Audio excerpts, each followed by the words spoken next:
To me. Why? What do you have to do with another woman doing what they? What do you have to do with what another woman tells you with her body? That's why I want to stop. I don't come on these platforms and tell anybody what to do. I said because I'm not comfortable with it. That's not what she can do. I find it disrespectful. I excuse myself from the environment and don't support it. So what I find hypocritical is to complain about women twerking and showing their asses, but be in the strip club supporting it. You can't speak out of both sides of your mouth. I never said I was in a position to tell any woman not to do it. Don't do it. You can't do it. That's degrading. No, I feel uncomfortable in that environment. I see a woman that looks like my daughter, and a woman looks like my daughter. I'm uncomfortable. Looking at a 22-year-old with a body like a dog that's not even what I want her to do that. No. I have to myself in that environment. Hold on. Who else on this panel feels disrespected by the strip club? They can't. Hold on. That's no. You need to ask everyone instead who all on this panel has watched porn. What? Have not watched porn. We're going to the extreme. What? That's an extreme? Hey y'all, I'm live. Hey y'all, I'm live. Hey, listen. Everybody, I'm live on YouTube. Can y'all hear me? Hello? Hey, Brendan. Hey, Brendan, I'm live on YouTube.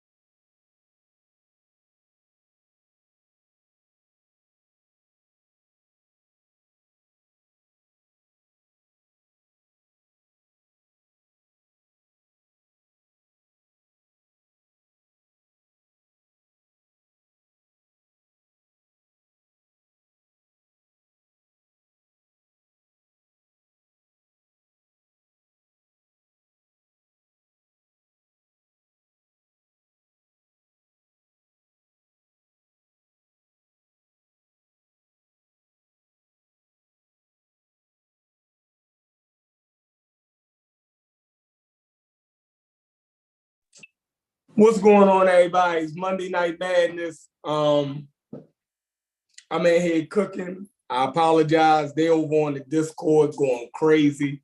If y'all are not in the Discord, y'all need to get in the Discord. I don't know who's in here. Let me look. Let me see. All right, boom. Oh, man. Am I live?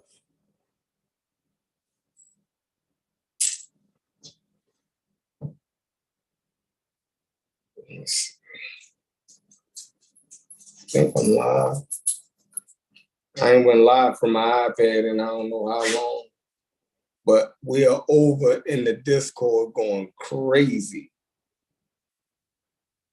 Everybody is going crazy over in the Discord. These dudes is crazy, Chef. Yeah, these people is crazy. I don't even know if I want to even be a part of this. Nuts. Because it's so crazy. They all keep saying the things that this Crimson lady saying, like oh boy, Cedric. He's saying, well, I find that degrading, looking at 22-year-old girls in the strip club. You know, that's just not. And that's some of the shit that old girl be saying. Right. You know what I'm saying? But she's a Muslim, right? Which I can't fathom it, because his mama probably a Christian, right? His sister probably a Christian. His auntie probably a Christian, right? His great grandmama was likely a Muslim. So it don't make good fucking sense to me what the hell they be talking about. Then they berated the lady all week. Oh, she Nation of Islam. Come to find out, she ain't even Nation of Islam. Then when they say, well, what point did you agree with? And then I tell them what point I agree with. Well, I agree with that. Well, you agree with that point, right? So that's just like me. I agree with that point. That don't mean you, because you agree with that point, that don't mean that you agree with 100% of everything she say. Right. See what I'm saying? It's circle talk with these people. It's circle talk. And they offended by, and then they say, well, you should have been responsible about it. And I put the video in there, and I said, let's have a discussion on it. Then I hit the button in the Discord, and people joined in. They volunteered and joined in to have the discussion.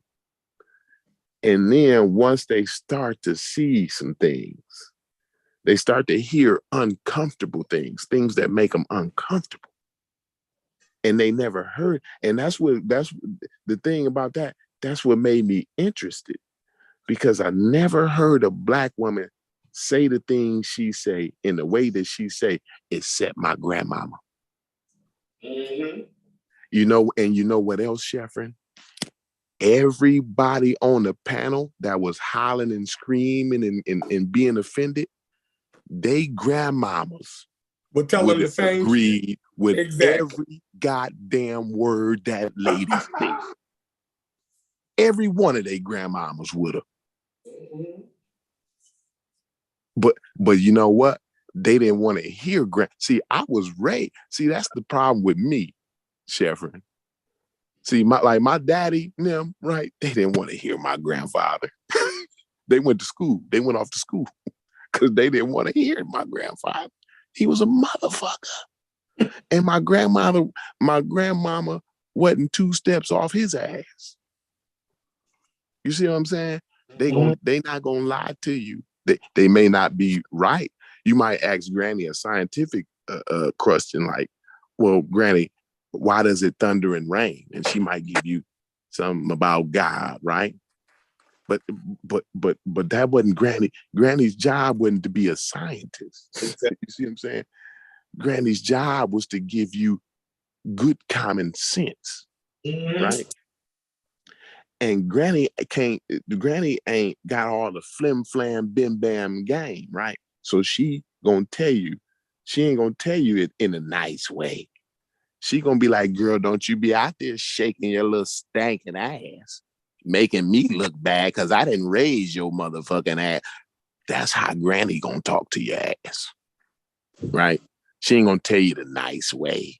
And sit down, let me talk to you. Granny gonna be like, get your little fast ass and sit your ass down somewhere. Mm-hmm. And they don't want to hear. They don't want. And it's not, the thing is, the hit dog holler, right? That's what you say. Oh, Prophet, I forgot about that. I apologize, Prophet, almighty Prophet, sir, with the L on it. I put the L on it, right? Prophet Sheffrin L say the hit dog holler, goddamn. Boy, you such a poet, boy. You so poetic in your thought process. It ain't even funny, Sheffrin. I can make a T-shirt out of every other sentence you say, man. It's crazy, man. But but anyway, man. Yeah. So the thing is, right? She ain't talking about all Black women. Right. She's talking about that ratchet because she's a black woman. And she tired of that ratchet shit. She tired of the shit that I was tired of all of the tropes, the racist tropes and shit that motherfuckers put on black people, where we got to walk around with that ball and chain on our ankle all the time. Mm-hmm. You see what I'm saying? Yeah. We got to prove that we 30 times better than everybody else because of the bullshit, because of that bullshit. Why we just can't go and be regular? Why we just can't be regular human? Don't you, every now and then, don't you just want to be a regular? Black men and women got to be super. We got to be extraordinary in order just to live a regular life. You see what I'm saying? Because of that bullshit. And the sisters see that. I see that. Granny and them tried to warn you of that, but y'all offended by it. Offended by having a grown folks conversation. If y'all know motherfuckers out there fucking, we done talked about all the deadbeat niggas for 30 years now. Right. And the motherfucker had no problem with that. Mm-hmm. Oh, niggas need to do this and niggas need to do that and niggas need to do, and niggas ain't did this and niggas ain't. Niggas say it. White folks say it. Indian folks say it. African folks say it. Black women say it. Black men say it. Like everybody say it. Right? And we take it and we listen. We don't, and we just, and we still, for the vast majority of black men, black people for that matter, but black men specifically for this point I'm making, right? Mm-hmm. Are tax-paying, law-abiding citizens. You know what I'm saying? Family men. You know what I'm saying? And that's what the sister tired of, right? She tired of her black people, black sisters, black women, because she's a black woman. She's speaking up on what she see, right?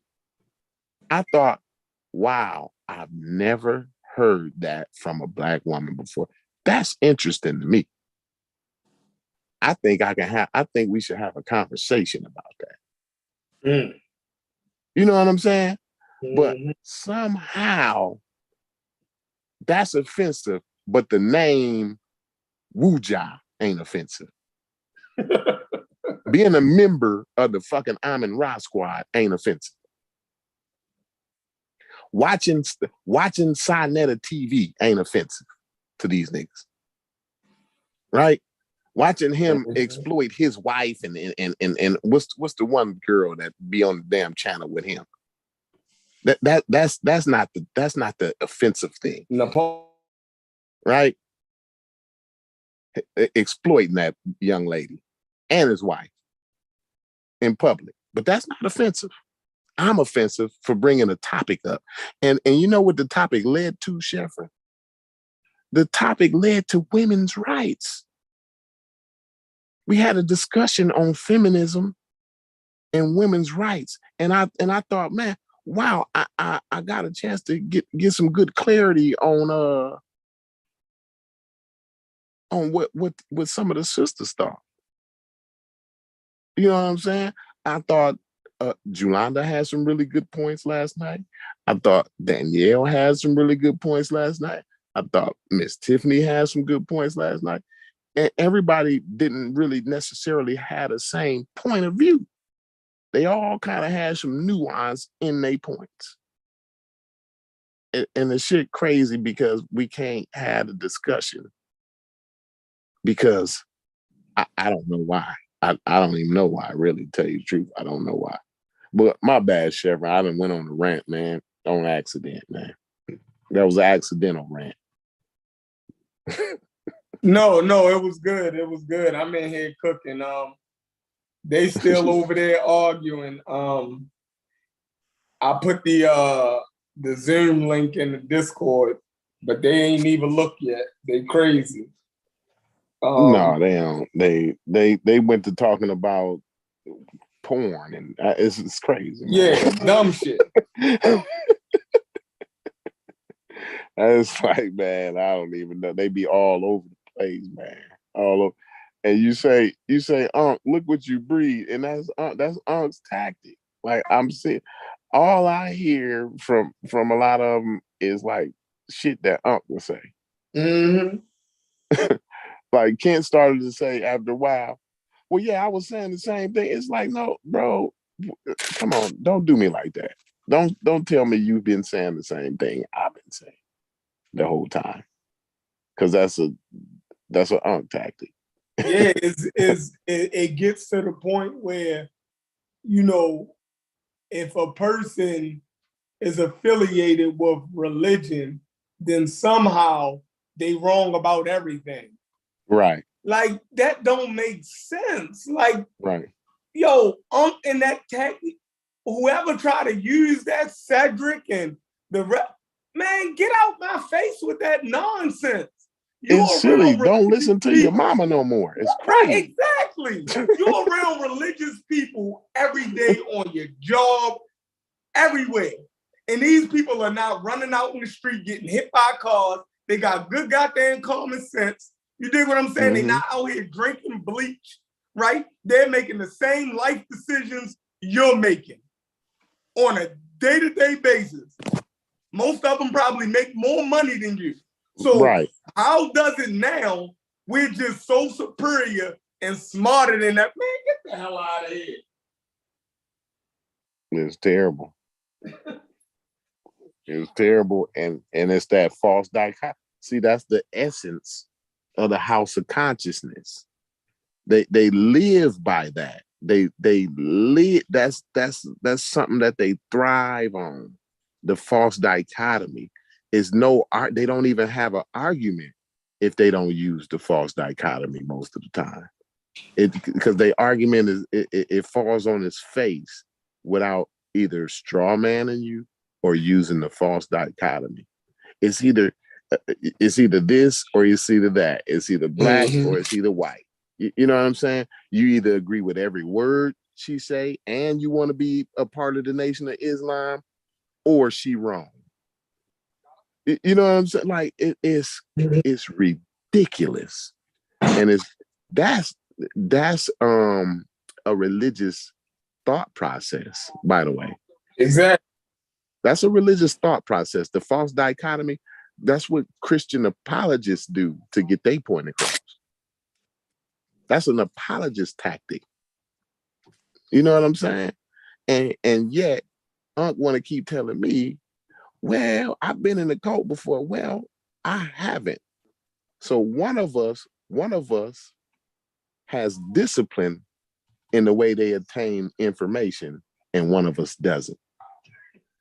And if I'm on the outside looking in, I'm gonna say the one who's never been in the cult he's disciplined in the way he attains information, right? He don't get scared when he sees someone dressed in Islamic attire and they talking. That doesn't scare him as if they're gonna entice me to join the Nation of Islam in some kind of way. They got scared, like she was gonna indoctrinate them into the Nation of Islam. What that puts on display is the lack of discipline to attain information.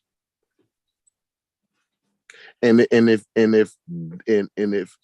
you have that much of a lack of discipline to attain information, I don't know why we ain't selling bridges, Sheffer. We fucking up. We could be millionaires. We supposed to be selling snake oil and bridges. If it's that easy to get you.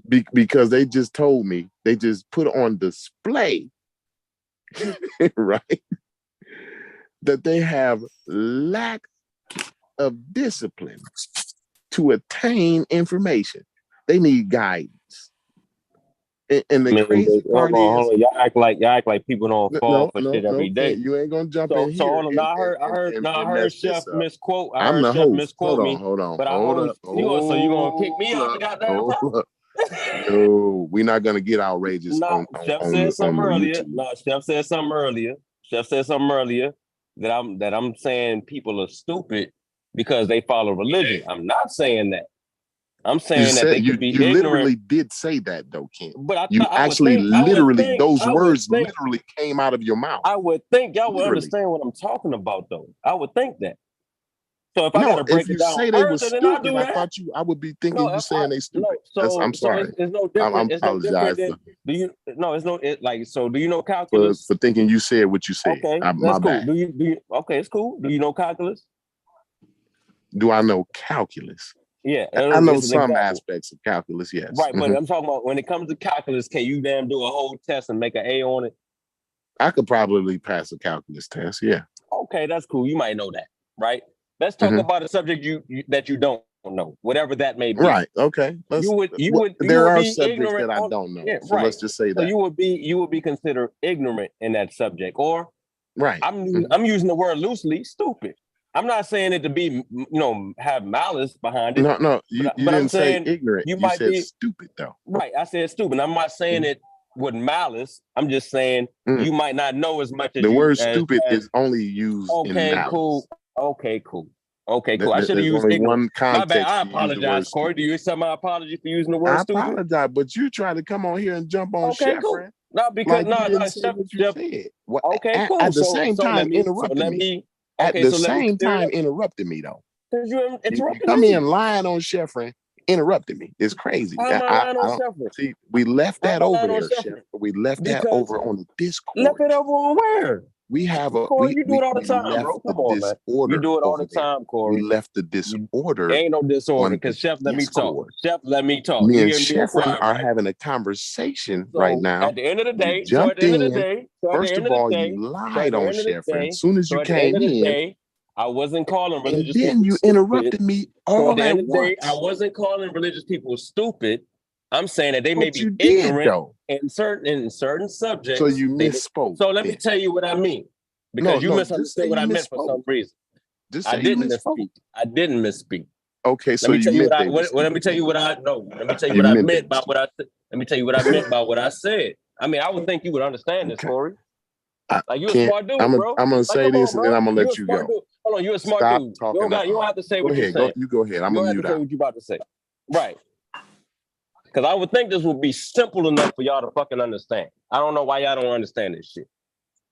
A person could be smart as fuck in one subject, but dumb as hell in another. Right? That was the point. So I'm not gonna. So I'm not. No, I didn't hear that was Chef the make that point he point. was trying to I didn't make hear Chef when make you that. were I didn't hear calling Chef the make that religious point. people stupid. I didn't hear Chef. No, he was saying I was calling religious people stupid. No. Before you He said was saying that, I was calling before you religious people even stupid. said that, Period. Oh my God! before you Are you even going to let said me the finish? stupid part. Are you going to let me Listen, finish? Though? Are you going to let me No. finish? Though? I'm just trying to bring clarity, Clint, because before you even said the stupid part, Sheffrin had already said what you're about to say. I didn't That's what even he call was him saying. stupid at first. I said, yo, I wouldn't share No, this shit with my before family. you said that. Hold on. I didn't even say. I didn't even say the stupid part before he said, yo, do y'all think people are stupid? I said, yo, I wouldn't share a person that makes good information yet talks about aliens and all kind of other crazy shit with my family because I don't want them to get into that other shit that they talking about and start believing it. Then he came out of blue and was like, y'all think people are stupid? Y'all think y'all smarter than people? And I'm like, no, it's not that I think that I'm smarter than everybody. It's that a lot of people don't have scientific literacy to be able to filter this shit out and not fall for some shit. You know what I'm saying? So it's a probability that they could damn listen to some shit that a nigga's talking about on one end and then follow into the other shit they talking about because they're believable on this shit and start following the whole thing. That's what I was trying. I thought y'all understood what I was saying though when I said that. I didn't. I did not understand, and it's my bad because it's all good. It's been said feelings before that I got comprehension issues, right? I didn't say that by another person. Did who I was say tripping that? again in the Did I say that? No, but I'm just saying. I'm just letting you know. I'm just letting you know it's been said. So I apologize. Hey, you got your beef with, but you gotta have your beef with. You gotta have your beef with them. Though. You gotta have your beef with whoever. No, it's no said beef. I'm just saying I recognize that critique, and so I wanted to make sure that wasn't the issue. So like I said, I apologize. I wouldn't play you. I wouldn't play you like that, though. I wouldn't play you like that. I have comprehension issues. I So wouldn't that play you may like very that. well be the issue. Nah, I wouldn't play you like that. I wouldn't. I don't think you're. I don't think you're a stupid overall person. It's things that all of us are fucking ignorant. It's things that all of us are ignorant in. You know what I'm saying? Not overall. Yeah, not. Well, we're not overall I hear dumb you. We're not overall dumb people. Not overall stupid. You ain't the overall. I mean, stupid. it's a difference. Like you have. No, I'm Do you fucking not- with you, Ken. I'm just bullshitting with you, Ken. Y'all crazy, man. People gonna look. People about to chime in. All the numbers about to go. They think we beefing and shit. But no, so that's all I was saying, yo. I didn't want y'all to think. I'm saying like my, I think my family's stupid. No, I got doctors. Look, I got doctors and people that work and get good money in my family. You know what I'm saying? Real smart, get more money than me type shit. I ain't saying they stupid overall. I'm just saying when it comes to certain things, though. The crazy part is that's what Sheffrin was saying, though. That's what the crazy part. I know nurses that don't believe in evolution. I know nurses that don't believe in evolution. Does that make them dumb? Nah. But when it comes to evolution, yeah, they ignorant. Am I calling them a ignorant person? No, but when it comes to that subject, yeah, they don't know shit. Like they fucked up. You know what I'm saying? Like I don't know how much better I can explain that. You know what I'm saying? That's all. That's all. I just heard Chef say that when I clicked in and when I listened in, I heard him say my name and then he said, "Yo, Ken said this." And, I wanted to clear that up. That's all. Okay, we got the clarity on that. But then y'all start talking about some other shit.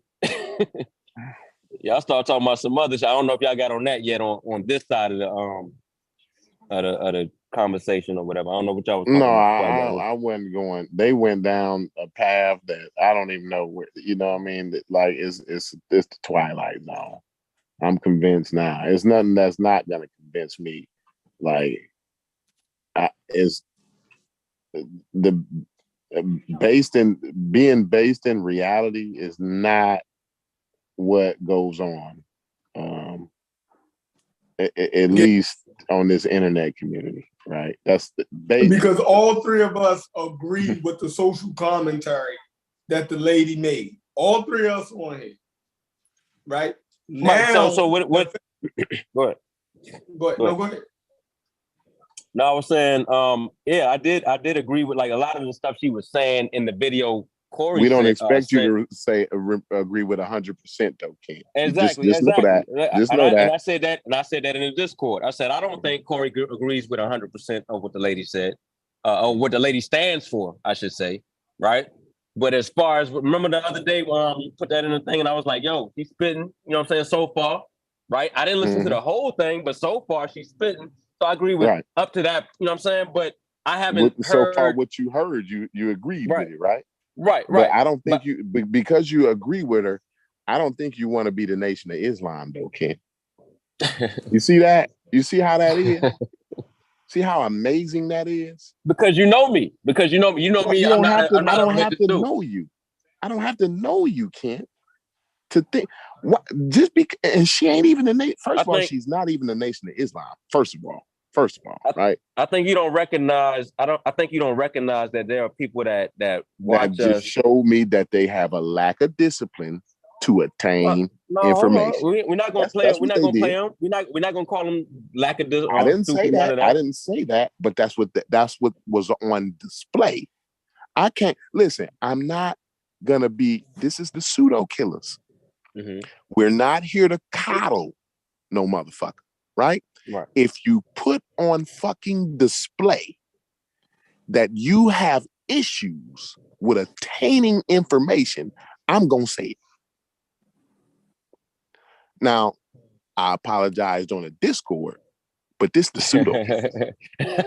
This the motherfucking pseudo killers right here. Discord is it ain't the pseudo gonna killers be too. No goddamn apologies, the right? Discord is the pseudo killers too. Yeah. Listen. No, this is the pseudo killers. The Discord is the Discord. This the pseudo killers right here, right? Okay. And what I'm saying is it ain't gonna be no apologies over him. You see what I'm saying? Because ain't nothing, no thing that can be said is gonna be disregarded from being said on this show. Because this show here We aim to offend your ass. I don't aim, If yo. I you just happen to appalled- I if be you accidentally offending appalled- people. If you are appalled by having a grown folks discussion, come on over here, because we look to appall you. If you appalled to have your ideas challenged, this the place for you. We looking to appall you, right? If you don't want to hear the truth about Black men and women, then don't come over here. If you want to be coddled and tucked in the bed nicely with a bedtime story, the Pseudo Killers is not the place for you. You're going to be scared to death. You're going to be offended. I aim to offend. That's what the name of the game is. Every time I come on here, I'm looking to challenge what you hold sacred. Right. I challenge wrong with that. you to bring the things that you hold sacred dear to your heart. And I'm going to shoot at them. The thoughts that you think what you think is appropriate and inappropriate, all the things that you might think is inappropriate, be aware, because it might get said over here. You might hear it. All of those things that you fear, you may hear them here at the Pseudo Killers. See what I'm saying? Because again, we're not here to coddle you. We're here to slap you upside your motherfucking head with a little dose of reality.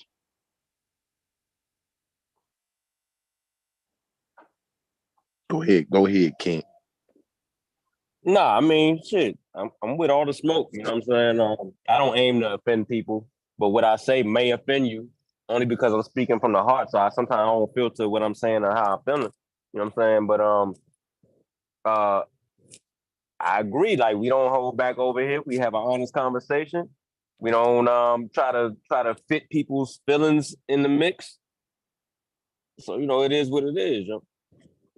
Yeah, but before you interrupted me though, Kent. Yeah, go ahead. Earlier, right?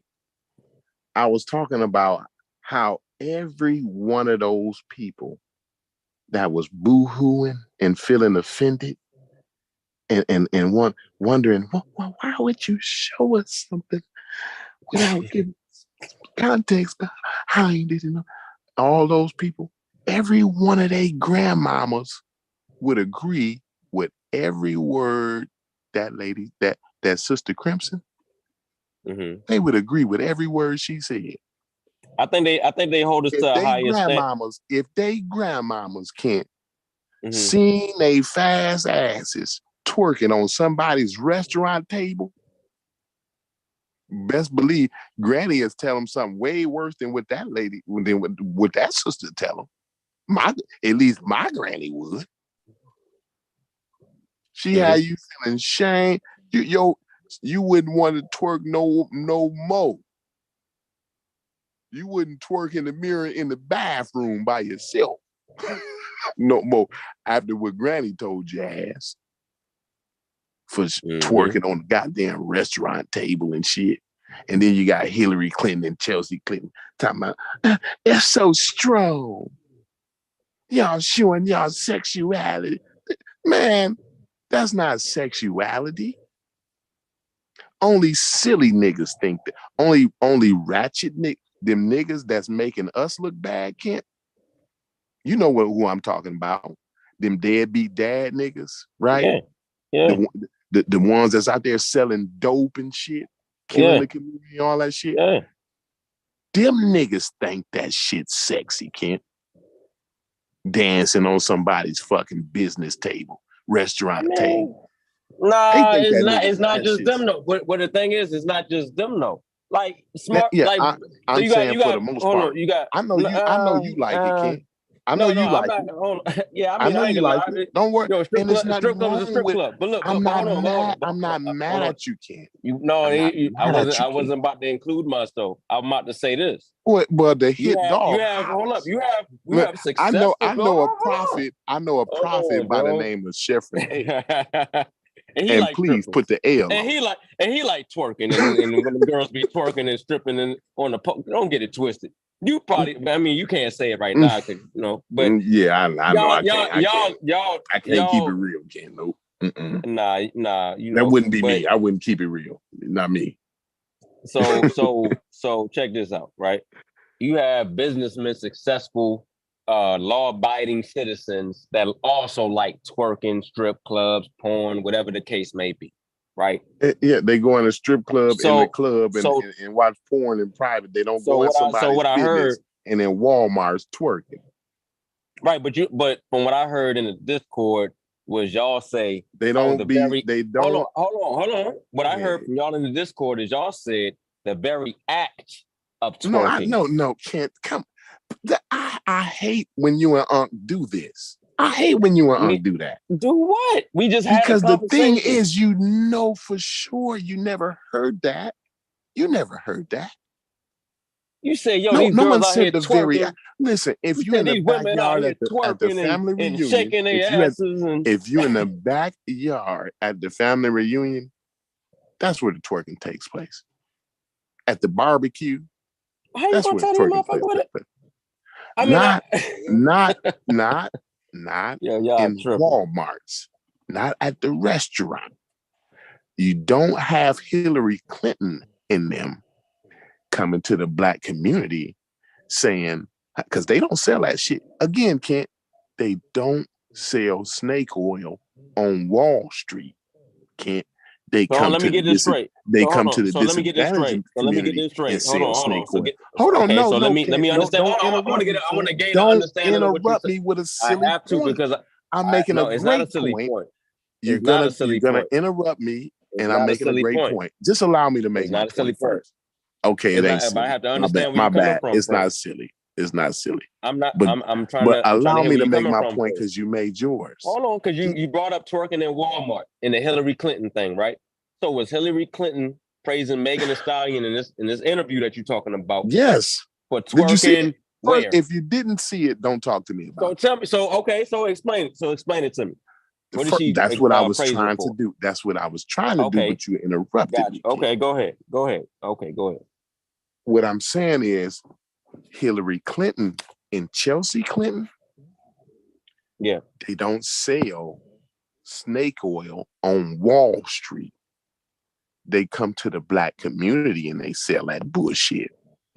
They're not going to the white girls in the white community, right? And saying that's twerking and showing your ass. That's so powerful and showing your sexuality. They don't promote that. Hillary Clinton ain't twerking. How she think that's powerful? And you don't see Hillary Clinton twerking. How do she think it's powerful when you ain't got a video of Chelsea Clinton twerking? Go pull me a video up of Chelsea Clinton twerking. Go ahead, Kent. Show me Chelsea Clinton twerking, and I'll shut my fucking mouth. Because you know what? They come to the disadvantaged community and sell snake oil. Like I said, Kent, they don't sell that shit on Wall Street. And the sister is saying that. This is what the sister's saying. When I heard that message, she don't say, that's the thing. I'm disciplined in the way I attain information, Kent. You don't have to say things word for word for me to understand what the fuck you saying, Kent. Right? I'm not gonna pull a straw man out of my ass to make you wrong in some kind of way, Kent. Right? And you shouldn't. But let me tell you, when I heard the things that the sister was saying, the bottom line, what I got out of it was, yo, they don't sell snake oil on Wall Street. Them white feminist bitches. Don't call them bitches. Come on, man. I'm sorry. I apologize. I'm sorry. Take it back. Take it back. Well, because they selling snake oil. That's all. It's the snake oil sales, right? I don't mean that. I don't mean that. I got off track right there. I went to. It got good to me. Yeah, it got real good to me. Crazy, yo. Nah, fuck with y'all. No, but listen. Let me tell you. Go ahead, Chevron. You was gonna say something? Did the prophet chime in? Yeah, I just want to say the prophet. Let me mute out. No, I just want to say that, the sister Crimson Tide, what she said, first off, I felt as though Black women didn't want to be critiqued, right? Or criticized, or it's like you can't tell Black women when something is wrong, right? Because for the most part, none of the sisters that disagree with her would ever let their daughters act the way that Megan Thee Stallion and them act, right? No, none of the sisters would actually think that it was right for their daughters and nieces to go out here and act that way, right? So it was disingenuous to me that they would come on and act like the sister didn't have a right to say that the image that Megan Thee Stallion and Cardi B and them promote, right, is a negative image of Black women. Mm-hmm. That was her overall point. And her as a Black woman, she has the right to say what's how her image is being displayed to the world. These women went crazy. So now another Black woman, they tried to act like, no, it's men making her say that. What? So now it's they thought she was Nation of Islam. What they saying? Hold on. What they saying? They saying because of her religion, they already have an ideology about how women should behave. Like for instance, exactly. Hold on. That's so wrong. For instance, when they go in the mosque, the women got to sit away from them. Let him finish his point, though, Ken. Hold on. No, I'm not. You can't let him finish his point. Chef gonna remember what he's saying, but I want to bring clarity to the people that's listening in. No, we just wanted him to finish his point. Go ahead, That's how they would have been clear. Go ahead, Chef. All right, so the by her being a Black woman, right? She has the right, just as well as any other Black woman, to say what the image of Black women, what should be portrayed to the world. And if she's saying that a more educated and wholesome image of a Black woman should be on display, how the fuck is she wrong? Because she dressed like a Muslim? Or she might be a Muslim? So hold on, a Black woman, right? If she happens to be a Muslim, she can't make social commentary on the image of Black women, right? I thought by mere fact of her being a woman, let's take race out of it, right? She should be able to comment on how women, right, dress and act. And then to be even more specific, she was a Black woman talking about the image of Black women. So we went into feminism, right? The fact that she's biologically a female, she had the right to speak on the topic. Then by ethnicity or race, whatever you want, however you want to play, she's considered a Black woman or a woman of color. So she had even more right to speak of the Black women and their image that's being portrayed by the Cardi B's and the Megan Thee Stallions. And then to take it even further, when a goddamn presidential candidate, right, goes to speak to Black women, you don't go to the Black women that's leading in colleges and political theory. Entrepreneurs.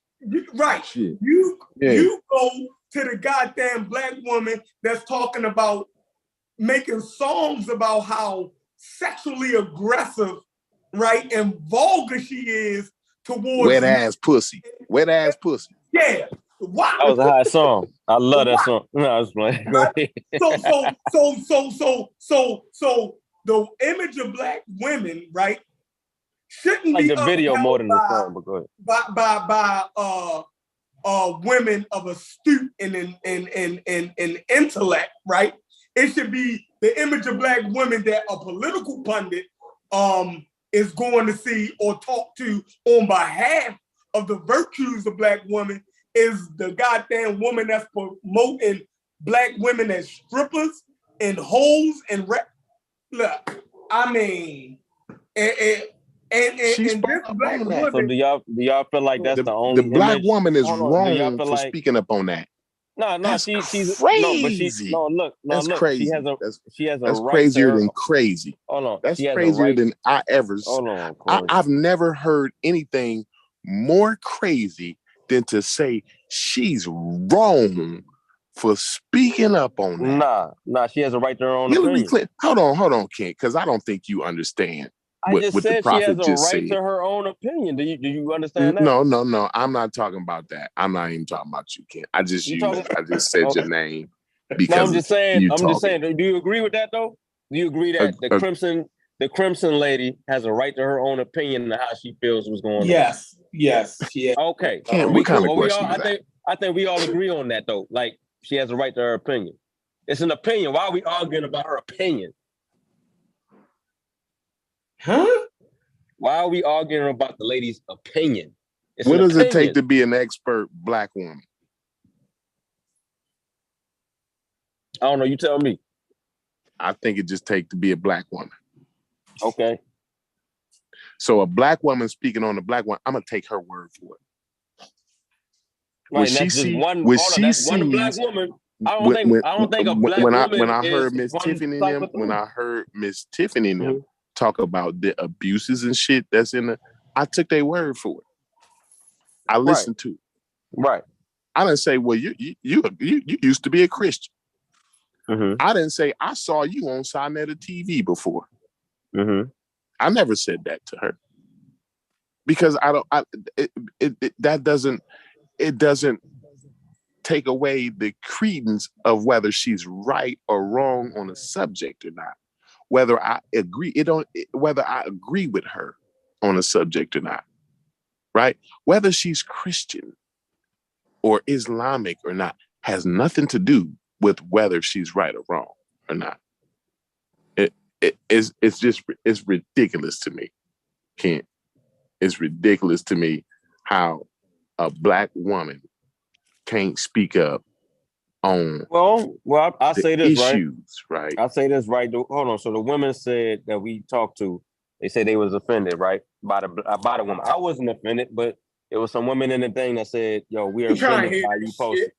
Hold on. But I'm not even gonna lie. Like when women post videos, other women talking shit about men and we ain't shit and we deadbeats, I'd be offended.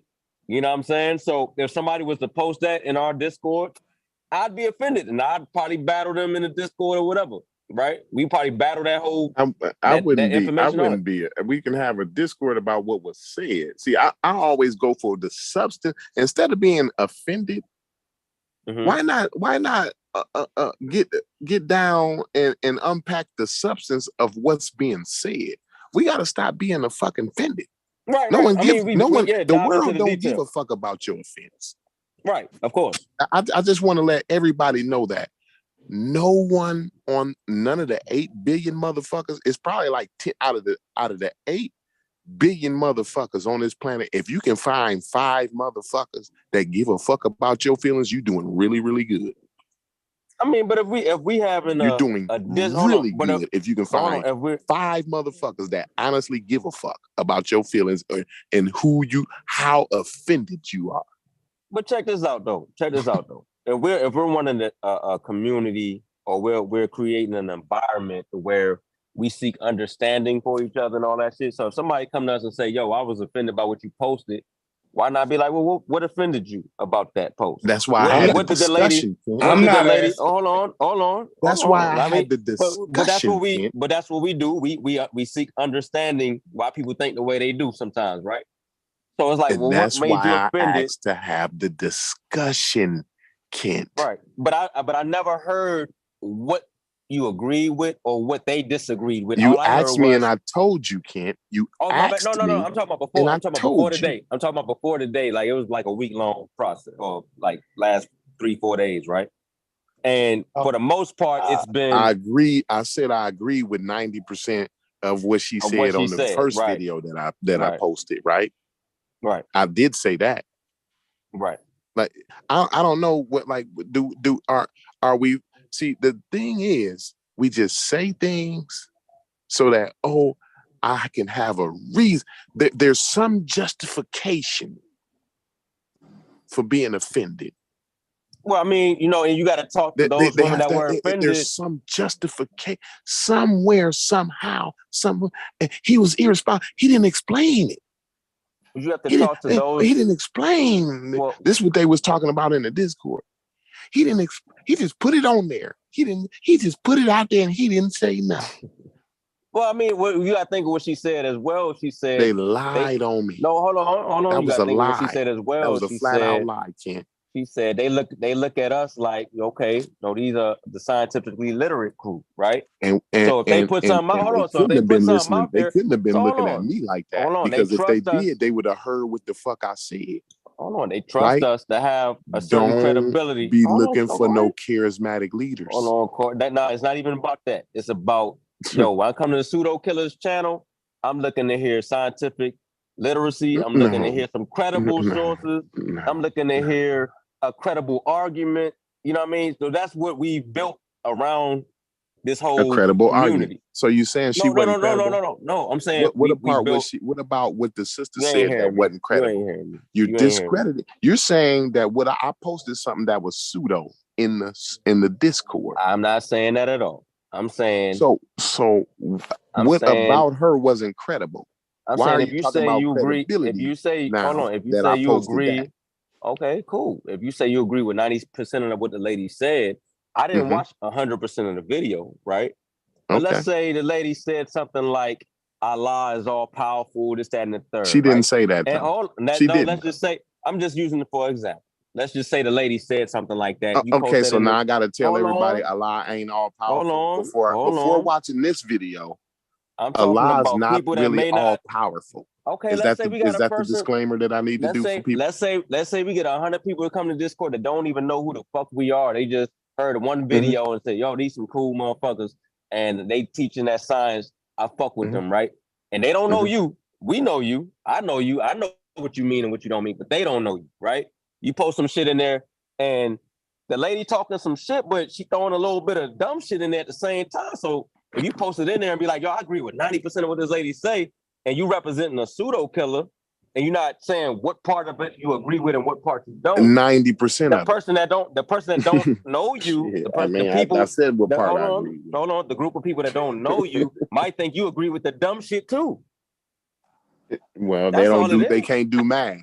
That's somebody who couldn't do math. And if you can't do that easy math, but if right? You tell them that's what pretty part easy math. Hold up, that but if they don't the know you, that you just if they don't, okay, cool. But if they don't know you, and they don't know what 90% you're saying you agree with, then how are they going to guess what the hell you talking about?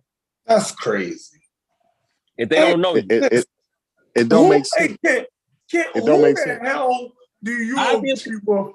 Let me ask you. Who the hell do you agree with 100%? No, I'm not saying that. Are you? He's asking a question though, Kent. He's asking. I don't agree with a lot. I don't agree with probably. I don't know who I agree with. I can't think of anybody. Right. So if you offer probably somebody, nobody, right? Right. If you offer somebody to listen to somebody's commentary on a particular thing, are you telling them that they have to agree 100% with what with all of I'm the not telling views them. that person has? I'm No. not telling them anything, but obviously somebody thought something that Corey posted. He agreed 100%. Okay. So if I'm you not. don't No, agree no, with they didn't. nobody, That was what Unc breeds to y'all. exactly. He breathed. Breathe. That's the essence. Listen, Kent. Listen carefully.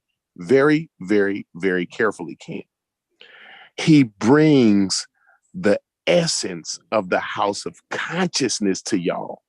Nah, You I can't. either I ain't gonna say all that. listen, Kent, because you keep getting duped, and I see it. I see you getting duped. You won't admit it. You're not gonna admit it. You're not gonna admit it. But I keep seeing it, Kent. And as a friend, I'm gonna speak up. Now, whether you offended by it or not, I don't give a fuck because I'm really your friend, right? And I'm gonna tell you the truth. Okay, tell me the truth. I keep seeing you get duped by the essence of the house of consciousness. The essence. Okay, and it's not fun. It sounds, it really, y'all be, that's one thing I like. No, go ahead. No, can you tell me about the essence? Tell me about the essence, I talk, because it sounds crazy when I first say it. You gotta finish your point. But then a week later, the whole fucking panel be right on. Well, I was agreeing with you. That's what I was saying in the first place. Talk about the essence, that's how y'all bro. always talk about the essence of the conscious community. Let me tell you about the essence. Though. Let's go. Kent. Peace, brothers. Can you guys hear me? Yeah, what's up, brother? Just doing a quick sound check. Peace. The essence, Kent. He keep duping y'all with that house of consciousness essence. It creeps through the veins and through y'all air pipes and shit like that. Y'all get intoxicated from the essence, from the fumes of the house of consciousness, right? And let me tell you what it is. What it is, Kent, is on the house of consciousness, they got two ways to argue, right? They gotta either straw man you, right? But the number one way that they love and what Unc brings all the time is this false dichotomy. Everything, it's either you agree with 100% or you don't agree. It's either that lady gotta be wrong or I want to be the Nation of Islam. If I agree with one thing that lady says, now I'm promoting the Nation of Islam. Those are that's some of the rhetoric that Unc brings, and guess where he brings that from? He brings that from the house of consciousness. That's that essence of the house of consciousness that lingers in this realm and on our panels and in our back chats and what have you. You know what I'm saying? That essence, that false dichotomy essence is still lingering because people still have that residual stench. Okay, so hold on. Let me kill you. Let me kill you right quick. Because how did he bring that essence to me when I said I understand what you mean when you say the lady, but you keep asking questions like, I didn't cut you off. I said I know what you mean when you say, oh, I agree with what this lady's saying about this particular subject, this, that, and the third. I know you enough to know you don't believe all the religious shit you're talking about, right? I don't say, yo, Corey, if you believe in one thing, you represent the Nation of Islam. Did I say that? So how is the essence bleeding through my veins, I'm not saying you particular. Kent, what I'm saying is you keep asking that question. You keep saying, well, what if somebody thinks you're saying 100%. And what I'm saying is the reason why you saying that, and I'm talking. Hold the up, no, I'm reason talking why about the you're people that don't. saying that Because is because it's a real thing, is bro. Hold on, lingering. it's a real It is. thing, bro. Like people that don't know you. Well, Hold on. very People well that don't know may you. be. Hold on, bro. People Go that don't ahead. so I feel like you don't know your impact out there in the world. Yo, there's people out there probably in other countries that listen to your voice and be like, yo, Corey, man, that boy something serious. I fuck with Corey. If they listening to what I'm saying, and they might not, and they might go by your every share, whatever you share, they fuck with 100% and they should have. of it. They should have shared. Right.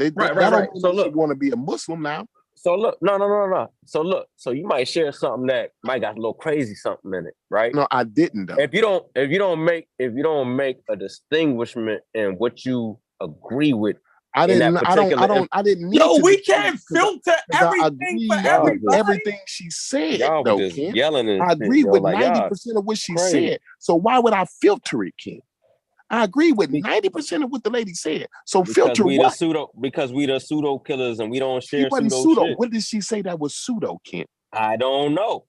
So why you going down this road? Because I'm giving him an understanding of what Unc was talking about when he said don't share the pseudo shit. Listens to Sinjetti. He thinks and it's not. Sinjetti But hold on, we got to deal with that's significant. We got. See, there you go. There you go. Everybody is academic. Everybody prejudged that video before even watching it.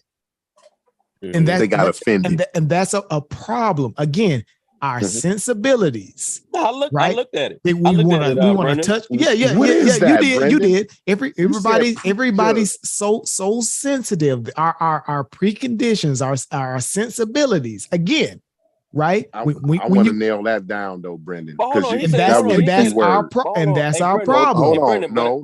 I need Corey to admit that he was wrong. Hold on. I need Corey to admit that he was wrong. Hold on. Because we don't want to do any admissions before we something, and I don't want to run past it. But you said something you was wrong about, and I need you to admit that you was wrong about it. You said that the essence. Let's deal with the essence. Come on, now. Everybody's he was wrong. Everybody's tender. Thank you, Chef. He hit your tender spot. Hold up. He hit a tender spot. Let me tell you what Brendan just you didn't like. I'm trying to listen to Brendan now. I'm listening to Brendan now. Thank you, Chef. I don't want y'all to run past what he just said. Go ahead, Brendan. Everybody's sensibilities was shaken. Right, again, because it hit all the nerves. No, but I wanted to point out a word you said, Brendan. Go ahead, Brendan. No, let Brendan finish, man. Now you cutting him off. But I'm just saying. I said a few. What I'm saying is I wanted to highlight because you glanced over everybody's. It's so important. The word you just said. Which word? You said they prejudged the video. Yeah. They prejudged the video before they watched it. I don't want you to run past that. Right. Because and again, the reason why, and the reason, let me tell you why. Let me tell you why they did that. I want to unpack that word, Brendan, because it's so cool. They didn't even watch it. They didn't watch it because you saw in the Discord. I'm not gonna watch that. No. All right. See, let me tell you something, Brendan. Let me tell you, that was a beautiful word you used. What is this? Prejudice? They prejudged it. And let me tell you what that is, Brendan. Let me tell you what prejudging something before you actually read it or watch it.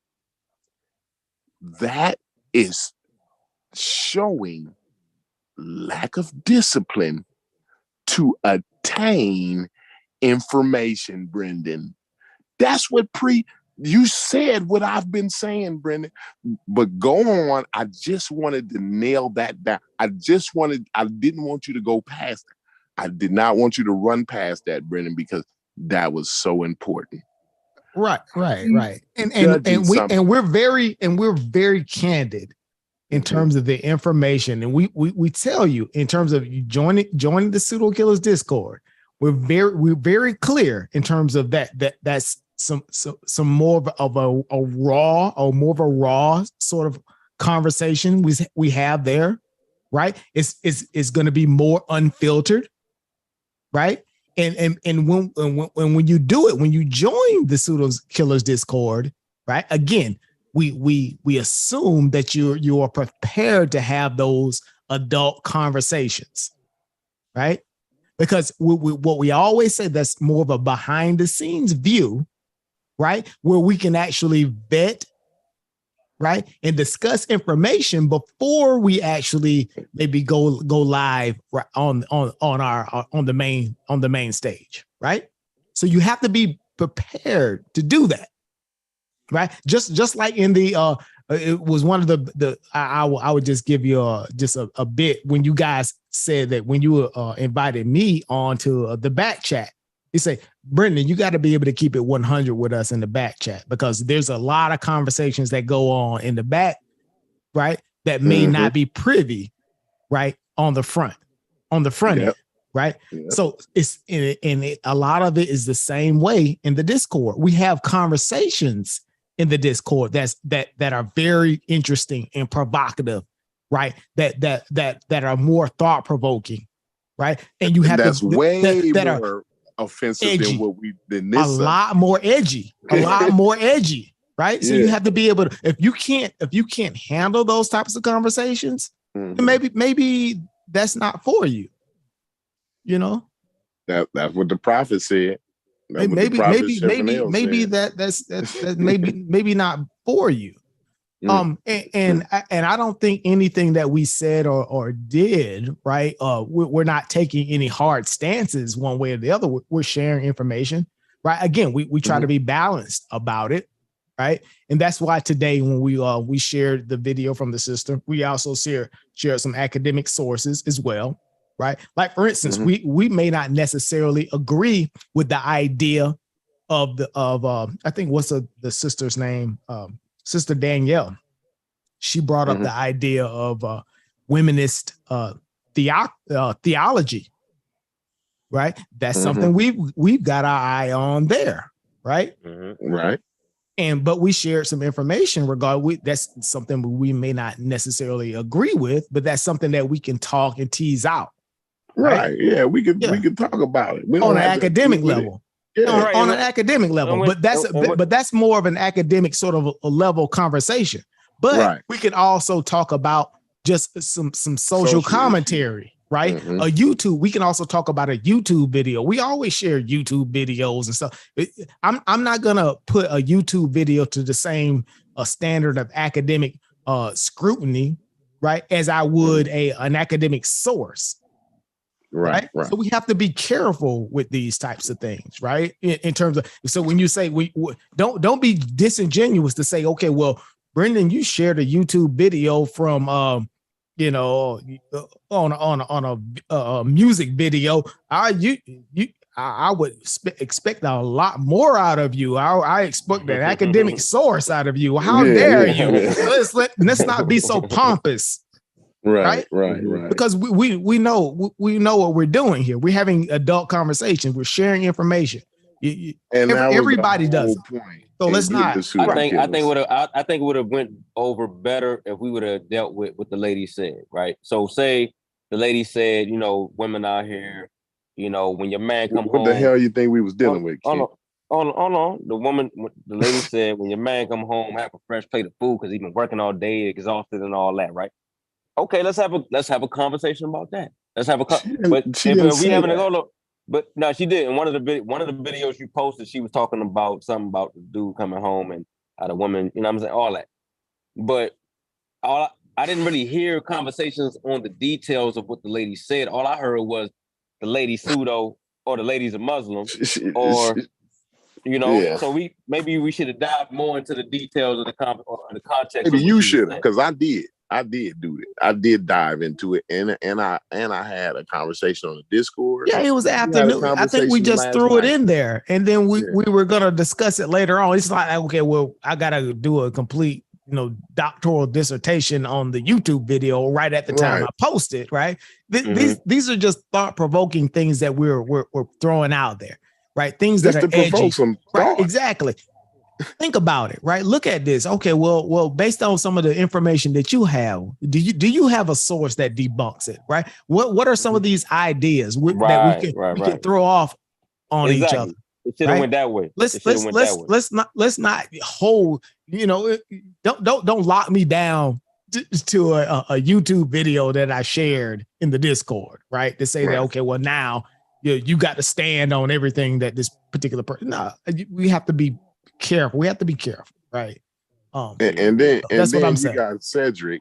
Let me do a rant on Cedric because I done had enough of Cedric too. You got him. He go in so many circles, right? 1 minute he agreeing with Unc, then Unc find out he wrong, then Unc jump off the point. Then next thing you know, he arguing with Unc about the point that he agreed with Unc. This shit is ridiculous. Cedric, you gotta stop that. That's irritating me at this point, right? You all over the place. You talk in circles. 1 minute you say this thing, then the next thing, the lady can't say this about black women, and then that's offensive. And then you say, well, being in the strip club, and you find that offensive. You don't think that's proper for black women. And then when this sister say that ain't proper for black women, you saying she's pseudo for saying that. The shit is bat shit crazy. And the only people call that shit out is me. And they would never survive, right? In a real academic setting where your thoughts are challenged, where your preconceived notions are challenged, right? Because this is the root of real academic thought, right? When somebody challenges your preconceived notions or says something that may be that's unsettling to you, right? You gotta. So what do you do? Get mad. You gotta back. You can't. Academics. You just can't just say, oh well. You're just a toxic individual, and I'm just gonna ignore you. No. Why? Right? Explain your thought process. Yeah. Right. Let us know why do you come to these conclusions? And this is these are some of the things that we have to become adults and be able to handle these conversations. Right. And again, we're getting closer because when you start touching these third rails, right, we're getting more of a shock. So I think we're getting closer, with the pseudo killers, right? We're getting closer.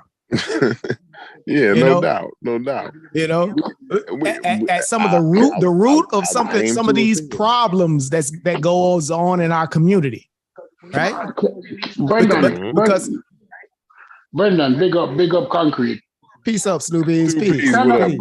Can I add something? Can I ask you, gentlemen, a question? Yes. When we are born, we are introduced to a social contract within the society that we live. By us being born into a society, we agree to a social contract within that society. We agree to the mores and the norms. And sometimes when we go against those mores and norms, we are listed as outliers. We are not thrown away, but we are listed as outliers. Over the last couple of years, people who are outliers, and I'm talking about the last 20, 30, 40 years, outliers have come to prominence, where certain behaviors are now celebrated. The pimp, the drug dealer, the stripper, the dancer is being celebrated in some areas of the society. It does not mean that the social contract was changed. It means that some people are now celebrated, especially since the introduction of social media. I hear people speak strongly about strippers going to college. I've been to strip club all of my life. I started going to strip club from the age of 13. I borrowed my sister's makeup pencil and draw on a mustache and tell the person at the gate that I was a jockey. Right from I was 13, I'm going to strip clubs. And I'm not saying that there haven't been nurses and doctors, but they are very few and far between. Yeah. Right, they are very few and far between, and the exception don't make the rule. But who's been the face of these emergent subcultures that you speak of? No, we see the stars, the one who breaks through, The black stars. The black stars. We have been the face of these emergent subcultures, right? Right. Because if we talk about who else has been the face of the pimp or the stripper, or the drug dealer, or the drug dealer, right? The black not saying that we are the predominant people in those positions, but who has been the predominant face? The black people, even though Pablo and Escobar this is what we're talking about fighting against. Mm-hmm. Right. So some people don't want to agree with the social contract. Some people don't want to agree with it because let's just be honest. If we lived in Japan, and we're going to use Japan because I want to use that country as an example, there are certain behavior that are not generally accepted, and you're ostracized if you go against the norm. In our community, there's a paradigm shift that has taken place where now people is not trying to make themselves straight and upright. Somebody was going down a rocky road and they decided that this shit is enough. Let's stand up straight and upright. That person is now criticized for not accepting who they is. So if you sell drug one time, you're a drug dealer, right? Mm. If you go on the stage as a stripper, you must celebrate it. You must act like a stripper the rest of your life. You can't recognize that, listen, this is damaging to my psyche because society don't look on me as an individual I should be. And it is true that men go in there and support, but the same men who go in there and support the stripper, not wifing her, not turning her into a wife. Right? I mean, you got some strippers that are getting wiped up though. Like we're not gonna act like that doesn't happen. Again, I think we're convoluting. I think we're convoluting. Yeah, we're making statements that we're putting. Not even... No, I think we're putting things that were, again, we're talking about subculture activities, right? As if okay, well, a subculture activity, I have to put that on the front street. Of course, there's people across all nationalities, all people groups engage in going to strip clubs or engage in risque activities and all these things, right? Of course, right? That's a part of the human experience, right? Can we agree to that? Can we? Right? Yes, we can. Yes, we can. Yes. Yeah. But, right? Does that necessarily make the idea that, okay, well, these things should be put towards the forefront? No.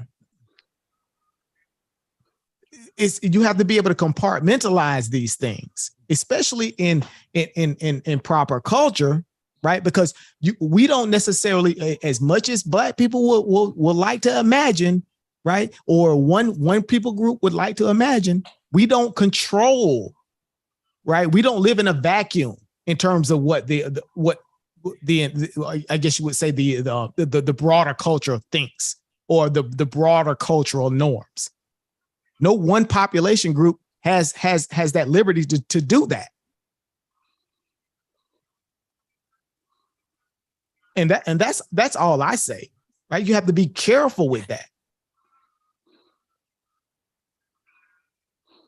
Compartmentalize. If you want to go to a strip club, go to a strip club, but that doesn't necessarily mean that you need to, put that on the front street and on Monday morning. You don't talk about that on Monday morning, or you don't do that in popular, company and those types of things. No, you don't go to the twerk club with your colleagues. No, you don't do these types of things. Right? Mr. Metro is on. But this is what I'm saying. Let me say something. Because nobody else does. Nobody else does. Brandon, let me say something to Mr. Metro. Mr. Metro, let's be honest about the strip club. It's not, we need, you see, in our community, if 10% of people wear a Jordan, it's almost as if you're saying Jordan is the shoes of choice for our community. I'm not saying that a significant proportion of Black men don't go to strip clubs, or haven't been to a strip club. But it's not at the proportion as people would think. Most people don't go to a strip club. Right. Most people don't go to a strip club. Most people don't. Right. Absolutely. Black men. Absolutely. More black men don't smoke weed than those who smoke weed. Yes. But if you follow the police and you follow the media, you think that every black man smoke weed. Great point. Right. So in our community, the person, the minority sometimes overrule the majority in terms of how the community is viewed. It is what it is. And I'm not bashing a stripper because it's good. Some of them make good money. It's not all strippers sell. Some of them just want to get that tip. Some sell, some don't. So what? I'm not saying the strip club is evil, Ken Logan. It's a form of entertainment. What we're saying, you have to be able to compartmentalize all these things. You have to be an adult about all these things. I'm saying I don't care if a woman want to strip or not. That don't got nothing to do with me, yo. Like, why am I worried about if a woman's stripping or not, or if she going and got a music video? Like, that ain't got shit to do with me. Or my image. I don't give a fuck what people think. If a woman go on TV, if a woman, but it does. If a woman want to go on, if a woman want to have a video, if a woman want to do a music video, stripping, and then shaking her ass and twerking, and it's on BET, you know what I'm saying? Like, I don't give a like. Why are we y'all offended by that? It's not a matter of being offended. It's not a matter of being offended. Ever since we come off the ships, for those people who believe that we came off the ships, we have always been viewed as a monolith, as a complete individual, meaning that one black person in the eyes of the general society can oftentimes affect how other black persons are perceived. It is unfair, but it is true. Perception, it is unfair, but it is true. When a white young man goes into a school and shoots it up, he says to have mental issue. He does not represent the white population on our own. But when our people do anything, it could be the lowliest of us. If a black person go and shoot the school up, he'd be said he had mental issues too. Come on. I'll give you another very important example. Remember, we were talking about the women's suffrage movement, right? Right. And we were talking about, I think this was over the last couple of days, we talked about how the white women's suffrage movement was severed or was somehow disconnected from black women's suffrage, right? And I put a link in the chat today. And one of the reasons why that the white women's suffrage movement was disconnected, and again, this is a credible source, and that what they say that one of the tropes that they used, right? It was because there was almost like a resentment that black men, right, received voting rights in the 15th Amendment before women did in the 19th. So it was like okay, well, why did this happen, right? So there was a disconnect that ended up being put in place, and what some of the white women's suffrage movement did, and this is a historical fact. They used this was a racial stereotype against black women, saying that, well, why should black women be afforded the right to vote? They are undereducated and over sexualized, right? Those were two tropes that were used against black women, right? And you can pull up the source in the Discord, right? Again, the over sexualization piece is a stereotype that has been used historically, right, against both not only just the black woman but also the black man, the over sexualization piece. And I think this is what we're talking about. No, that is so true, Brendan. Brendan, that is so true. The thing about Again, we're just a lot of time we just talk, right? We're using anecdotes, right? But we don't talk. Our conversations aren't rooted in data, and this is one of the worst problems that I have, right? Is that we talk anecdotally and we don't talk based on historical fact, what was happening. No, but Brendan, look at it this way. Look at it now. How the same talking points they use against black women in the suffrage argument is the same thing they're facilitating now, where our women are appearing to be very over sexualized. Yeah. Right? Our women, although negative images, right? Negative images. Kardashian is used to disenfranchise you. Your negative images will be used against you. Black image. She used a black image to sexualize herself. She go and get the black booty, whether it want to be artificial or real. She go and get the black lips, right? She looking as black as she could be. And it impacts our women and over-sexualizing them. There's nothing wrong with a good-looking black woman. Everybody appreciates not a good-looking at black all. woman. Not at all. But it's all the perception in the media. That's a perception in the media. But then again, nobody here is bashing women. And yesterday, Concrete Corey said that thing like, and not Concrete, Sheffrin said that thing. Not Sheffrin, Cedric said that thing. And I disagree with him. In our communities, black women has always played an important role. They've always been the anchor at the center of the family. Absolutely. We talked about the egalitarian nature of the family. Yeah. We talked about that. Yeah, the black woman has always been the anchor at the center of the family. When grandma dies, the family splinters and each separate circle around their own grandmas. But grandma was always the center of the family. Granted, I'm not saying that abuse don't occur in our culture, you know. No, but I don't think that we are the major facilitators of that. I think that we're in a system that is unfortunately unfair to us.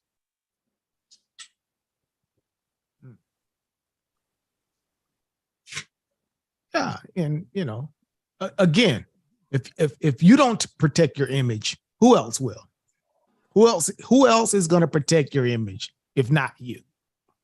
And I think this entire conversation started, right? And I think a lot of people don't become privy to some of the back conversations we have, right? We start these conversations, right, for a purpose, right? And a lot of the purpose is we talked about protecting the image, right, of both the black man and the black woman. Right, because our images aren't being done a good service today. Yeah, and the thing is, Brendan, right?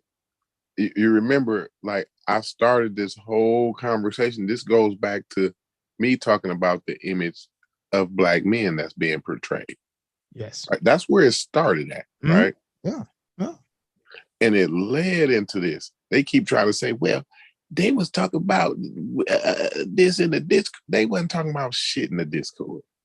Right. They were talking about Egypt in the goddamn Discord.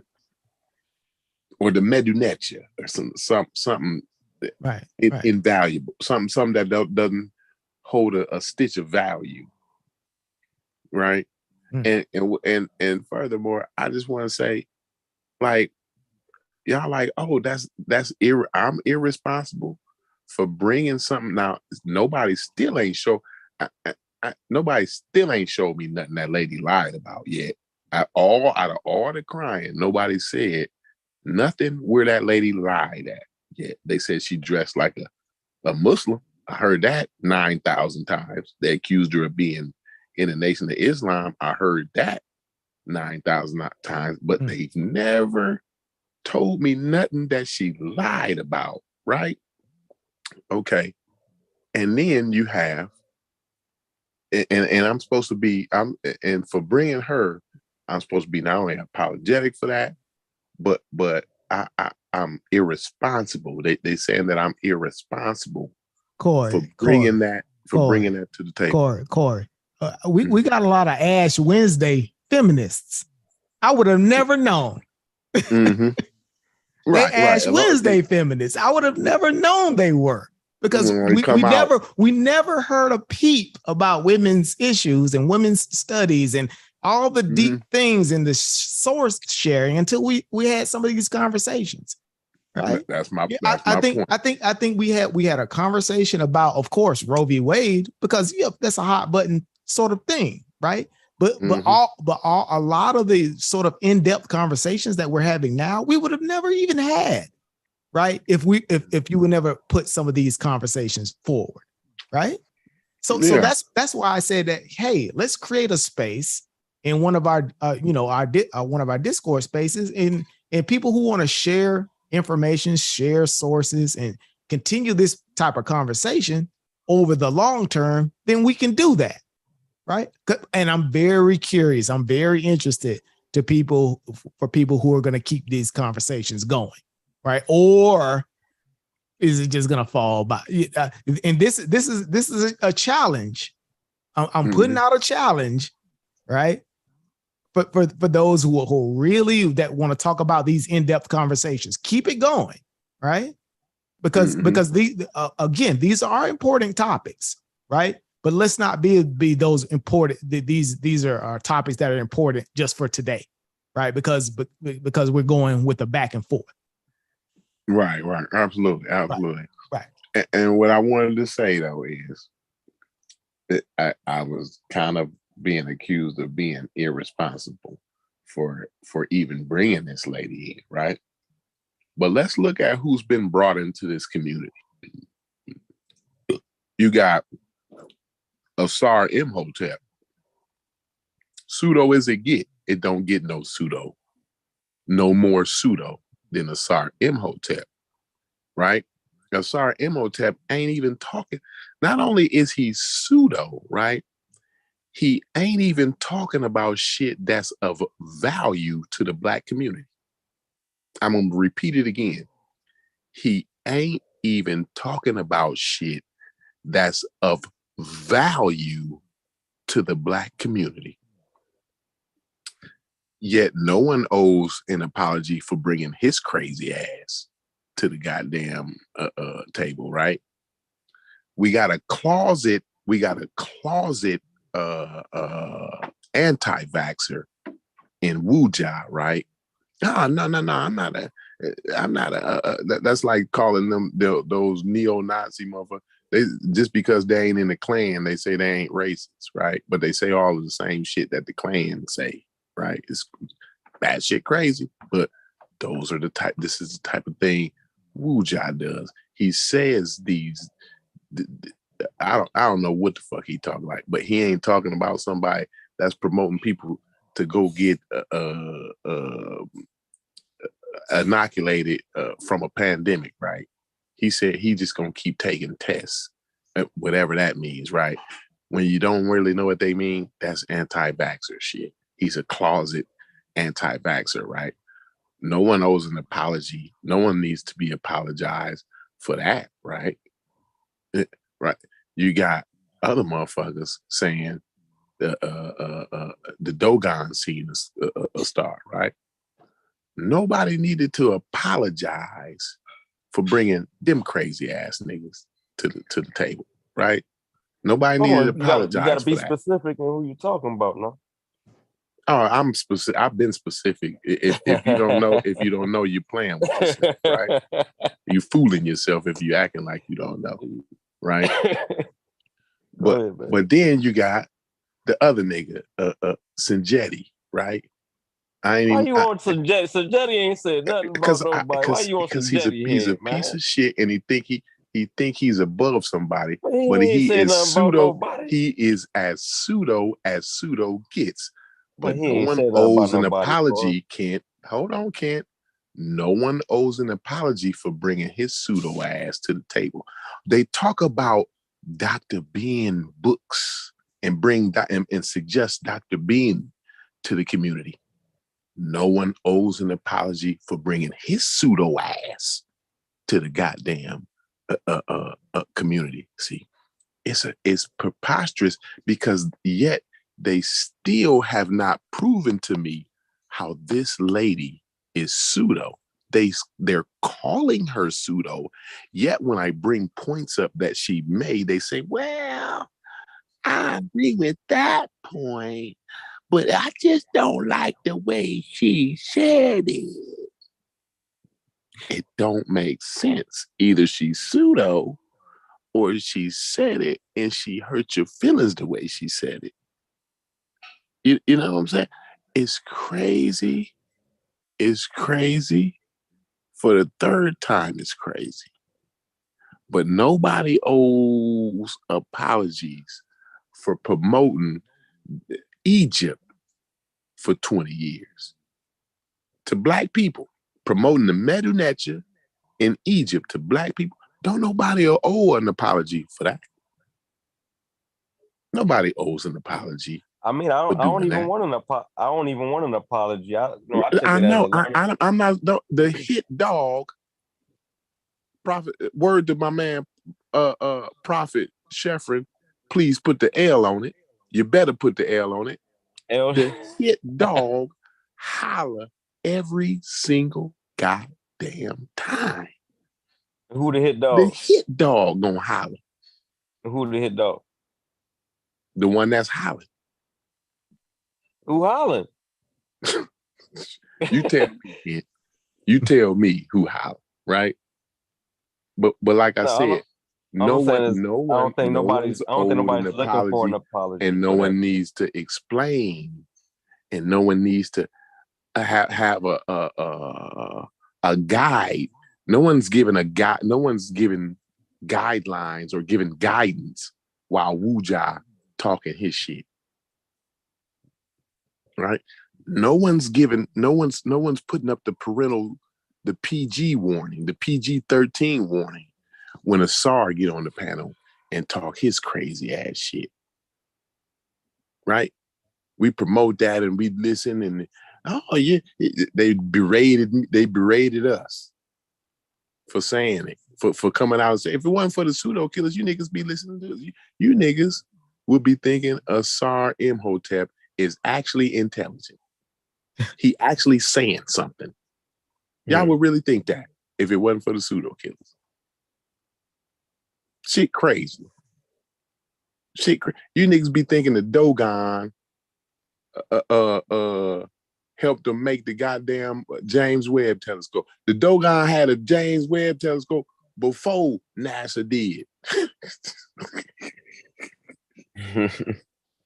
You niggas would be thinking that if it wasn't for the pseudo killers. If we don't step up and say the shit that y'all scared to say. Yet when we say it, y'all get offended every single time. If you notice, Kent listen. Kent, listen. I'm gonna talk to you, Kent. I'm listening. Because you're sensible. You sensible. No, sensible. You're a sensible brother.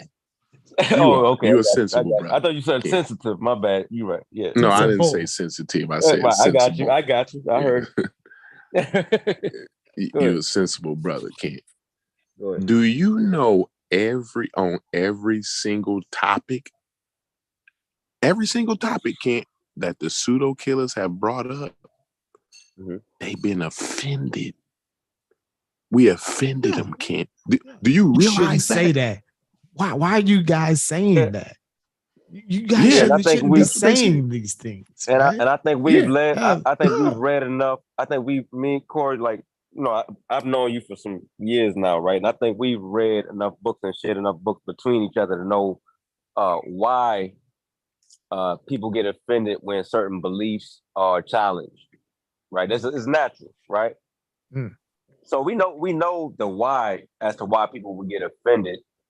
I think the thing is really just effectively getting our message across without offending, because that's how doing that. No, we don't want to do that. That's not our goal, kid. Our goal is not to get the message across without being offended. That's not the goal. The goal is to slap you upside the face, slap you upside your motherfucking head with as much reality as we can. That's the goal in the most brazen, blatant way possible. Well, I mean, you know, you can't not. That's what you're gonna get as a pseudo killers. You're gonna get nothing but pure, uncut, raw reality. I put a statement in the Discord the other day. I said, if you have a sacred cow, right, or around the pseudo killers, it's best you hide it, right? Mm-hmm. Lest we eat steak. Thank you. Right, but wouldn't you agree, Corey? Because Corey, you know the books we check out, right? Wouldn't you agree? Because you told me about the what was it? You said earlier, Brendan, the peace offering. What you call it? The golden bridge. What they call it? The olive branch. The olive branch, and what they say, Corey, always leave a golden bridge or something like that. Yeah, absolutely. You know, so if we intend on doing it that way, right? It's a way that you approach these topics that you know is going to offend people. Like I said, if we're talking about religion with someone, we wouldn't just come out and say, "Man, you stupid as hell for believing in the goddamn invisible man," right? Yeah, no, we have to come out. Yeah, we have to. We have to be responsible. Right. So sometimes we just gotta. Yeah, but that wouldn't be our stance, though. Like the pseudo killers don't think you stupid because you're religious, though. Right, but it might come off that way because y'all thought I was saying that earlier, and I didn't say that, right? Well, so it might come when off. you actually use the word stupid. But think about it. Even related, right? Even related to the topic that we've been discussing over the last several days, right? We've been putting academic sources in there, not just random YouTube videos, right? We put some academic sources in there. Like today, we put several in there, talking about, you know, I guess you would say the womenist theology movement. We put some academic sources in there from Cambridge, right? So it's not just a one way. You know, a lot of times people gravitate to what they want to gravitate towards. I just remember, right? We have to do that. I put in one of the sources from Sojourner Truth, right? About the quote, am I a woman? Right. This is before Sister Danielle came in, right? And we were talking about these things, right? Again, right? There is a balanced set of information that we've been putting in there, right? But you have to consume it, right? A lot of people gravitate towards the provocative information, right? If you gravitate towards the provocative information and it offends you, right? I don't know. You know, that's bad backwards. Look at the sources. Look at the academic sources. That's why today I make the suggestion. I said, well, I think we should start a category in one of the Discord servers that talks about women's studies, right?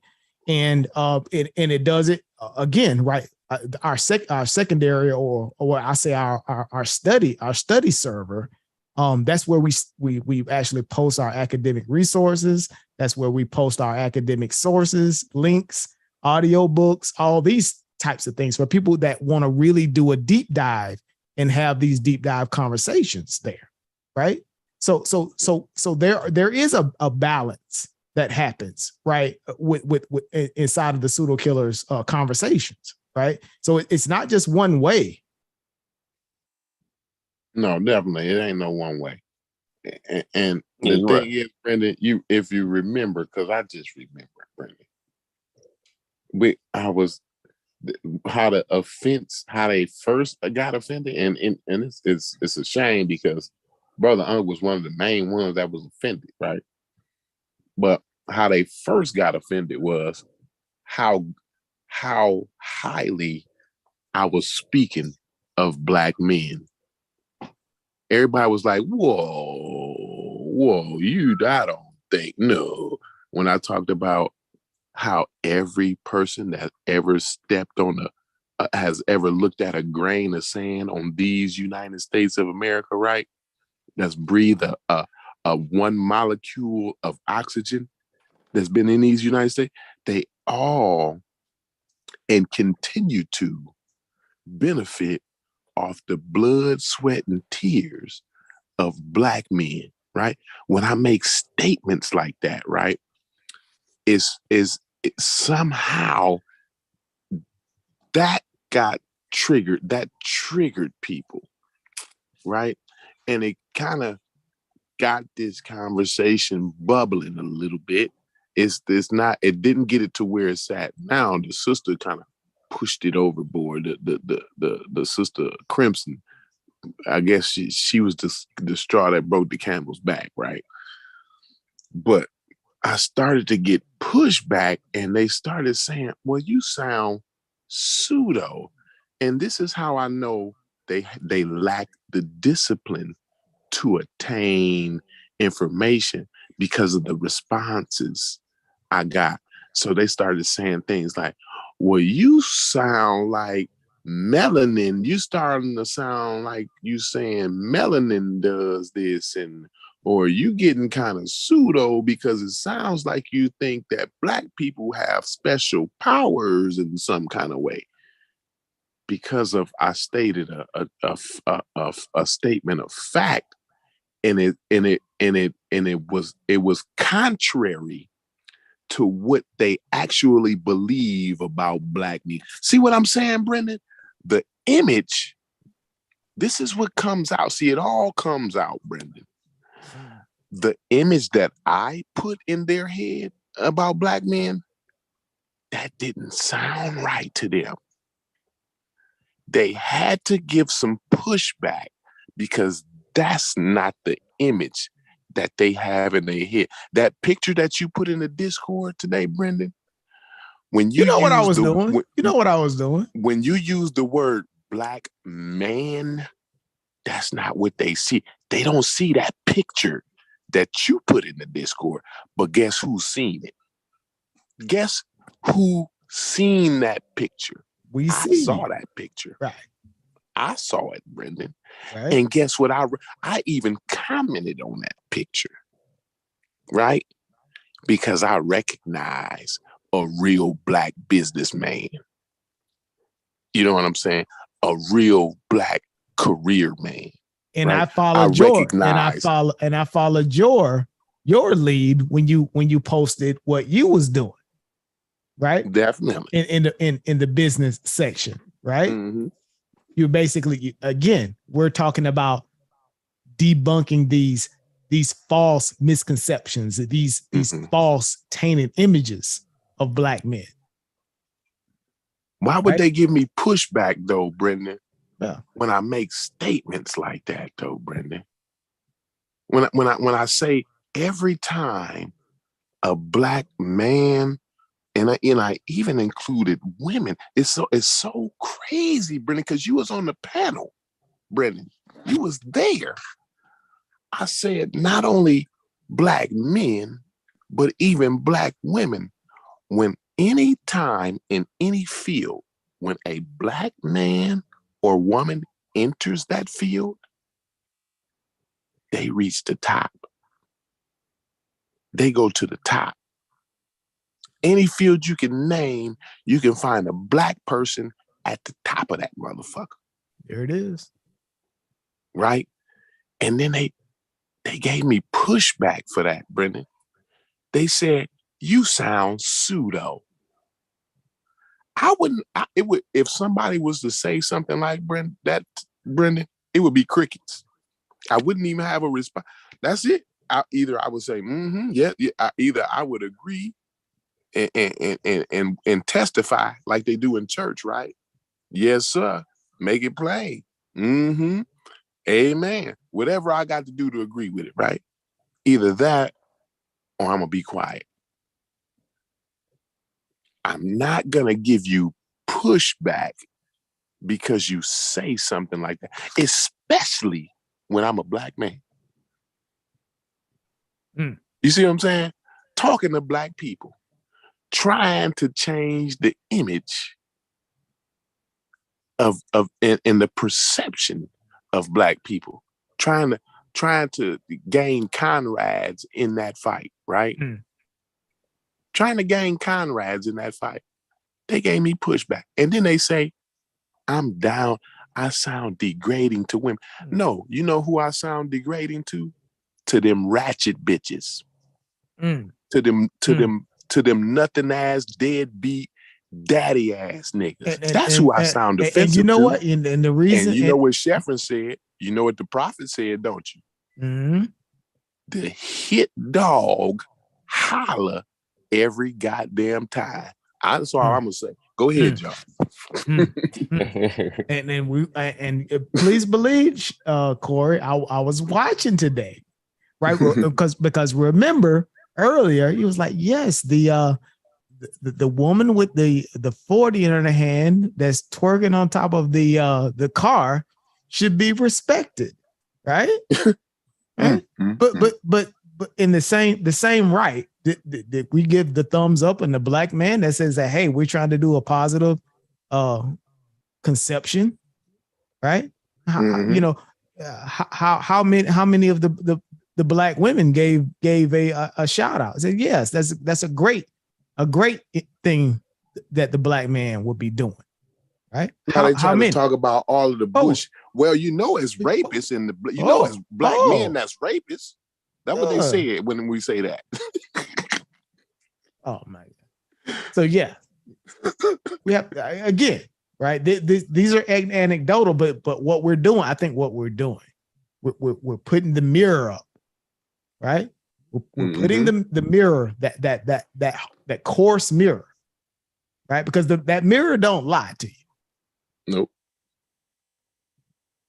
it don't lie. That mirror, you're going to lie to yourself, right?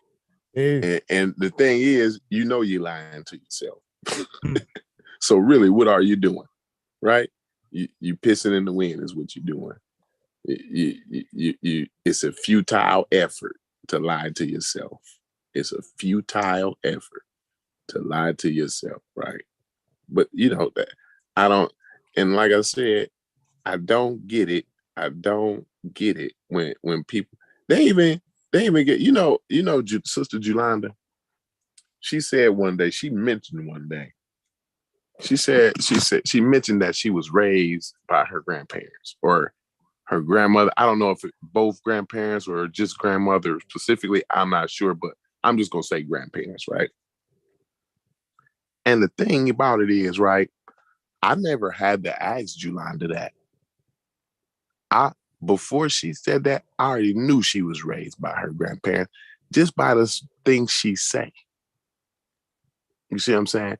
And Julanda agreed with majority of what I was saying last night because she see the image that's being portrayed of Black women and she don't appreciate that. Now, are we gonna call Julanda crazy? She ain't Islam. She ain't no religious person. Ain't no man telling her to say that. And that's another degrading thing. They so degrading. This lady, just because she's Islamic, she don't have a brain. Now, they mama got a brain, but she a Christian, right? Their great grandmama was Islamic, right? But she had a brain. But this lady somehow, she don't got a brain because she's Islamic. It's wild and crazy the way they set themselves up. She's Islamic, and but they disrespect. The thing is, the whole time they're disrespecting and degrading and berating this Black woman, calling her pseudo, and then say she a pseudo. It's like, what did she say that was pseudo? You know what I mean? It's degrading and it's crazy that they talking about they're offended when they sitting up talking shit about this Black woman because she don't like the way the image is being portrayed. She don't want Hillary Clinton them going around thinking Cardi B and Nicki Minaj is the representation of black women. She don't want that. But they mad and they don't like the way she said it. She called them hyenas with their ears, right? Hey, what was the hyenas part though? I was trying to figure out what is she calling them hyenas for, yo? Shit, that's what they act like, wild fucking animals. Oh Lord. A hyena is a wild animal, a wild dog. A lot of times they rabid. They got rabies and shit. Right? Don't know how to act. So who ain't got no type of sense of organization and nothing. They just wild. So you're talking about a small percentage. They prey down and until they tire out and then they eat them alive. Would you say that's what a wild hyena does? Would you say you're talking about a small? Would you say you're talking about a small percentage of women, or specific, when I talk about the wild hyenas? Yeah, or black women. That's exactly what I'm talking about. Again, Ken, about a small percentage. I'm saying this small minority of wild hyenas, me and the sister Crimson, we're both saying this small minority are making the majority of all of us look bad. And then when you got bitches like Hillary Clinton and Chelsea Clinton coming into the disadvantaged community with a big ass bottle of snake oil, telling women how strong they look, twerking and showing their sexuality. Tell you what, you know what I would tell my daughter? Go get your ass a motherfucking husband and show him your goddamn sexuality. I don't need to see your fucking ass all upside the goddamn TV. This shit is ridiculous. And won't none of it. And they grandmamas would say the same. They grandmamas would agree with every fucking word I said. Every one of them. Everybody under the sound of my voice that's mad at what the fuck I'm saying, go ask your grandmama. Go ask your grandmama. I bet you she'll tell you better listen to what that boy telling you. He ain't telling you nothing wrong. You better listen up. Shit, Granny ain't gonna lie. Granny may not be right all the time, but Granny ain't gonna lie. Every one of y'all's grandmamas agree with everything that lady said and what I'm saying. Quit acting a goddamn fool in front of white folks. Y'all know y'all mama and them told y'all that. And if you, I will kick your ass. Your ass won't comment never again in the Pseudo Killers chat. And if so you sit up and lie. If you sit up and lie and say your mama didn't tell you, don't be acting a motherfucking fool in front of them goddamn white folks. And so you feel like that's a powerful statement. Before you took them back, you took them back. Before you change the subject, you tell me if your mama told you that or not. Did your mama not tell you not to be acting no motherfucking fool in front of them motherfucking white folks? Nah, she ain't had to tell me that because I was a good dude. I was a good kid. Listen, shut the hell up, Kent. I'm not talking to you no more. I'm not talking to you no more. Let's be real. You can't even keep it real. So look, I mean, what you mean? My mom just told me to behave. Like she ain't had to tell me like about no shut the hell up, Kent. I don't want to talk to you no more. You're not talking to me no more. You're not talking to me no more because you're lying to me. I grew up in DC. I don't give a fuck where you grew up at. I grew up in Indiana, Kent. I grew up in Indiana. Like, I didn't grow up around a bunch of white folk, bro. Like my mom didn't have to tell me to don't be act good in front of white folks, boy. You better not. Don't let the master see you acting up, boy. You know what I'm saying? Like, what the fuck? No, that's what I was about to ask you. Like, no. Like, so do you, know have what, hold on? Do you look it's at too white bad people's that opinion got of a you? hold of you. It's too bad that got a hold of you. See, you don't let nobody talk. Bro. You don't let nobody talk. It's too bad that got a hold of you, because only would not admit that his mama told him. Dog, if my mama didn't tell me your that, ass then out what there the fuck? acting If no my mama didn't tell me motherfucking that, what you fool want me to in front of them pretend? goddamn white folks. You want me to pretend like my mama said something about some goddamn white folks, bro? Well, I'm sorry, Kent. I apologize. Come on, man. Yo, I'm gonna tell you that. Let me tell you that, because if your mama or your daddy didn't, why should I give a fuck about what white people think about me, bro? Kent. Why should I give a fuck about what white people think about me? Kent, listen to me. Why should I know you listen to me? Why should I give a fuck about what a white person don't think you about take me? your ass out there acting no motherfucker. Why do you give a fuck about what in a front white of them person think goddamn about white you? folks? Kent. Why you care about what white people think about you, Corey? Listen, tell me that. Me specifically, me personally, Yeah. I don't care. But the generations coming after me, so you I care about. Hold on. So you The don't generations care what coming after me, Oh, Kent. no. The generations coming after me, Kent. So no, you don't care about what they think about you, right? Right. So you don't. So It's not why about should me. So why should we care about what white folks think about us, bro? Like, why The should I act generations that's according- coming after you, Kent. Why should I think according generations to that's what coming white after folks you, think Kent? is appropriate? The generations that's coming after you, Kent. No, I'm talking about. No, we're Do talking you about. see what happens? Do you see the results of what happens when white people think?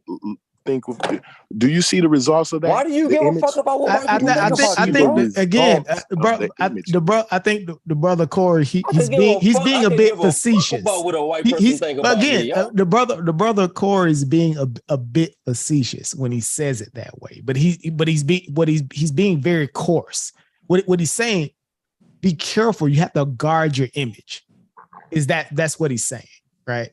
But Mama didn't say it like that. I'm sorry. Exactly. Mama didn't say it. He didn't say it like that. Exactly. Right. Again, Mama didn't say it like that. Right. And you have Granny to guard didn't your image. Right. That's what. And he's I'm saying. sorry, Kent. I apologize that Mama didn't say that to you. So I need to say it to you. I'm just saying, why do you care about what white people think about you, though? Take your ass. Answer the question. Answer the question. Take your ass out there. Answer the question. Acting no motherfucking fool in front of them white folks, Kent. Answer the now, question. You can't say I didn't tell you. You can't say you ain't been told. Why do you care? Okay, cool. Okay, I got what you said to me. Why do you care about what I told you, Kent? I just told you, Kent, and you glanced over. Because what? I said because I'm worried about the ones that's coming behind me because I've seen the results of what that image carries with it. It ain't about me specifically, Kent. It's about the ones that's coming behind me.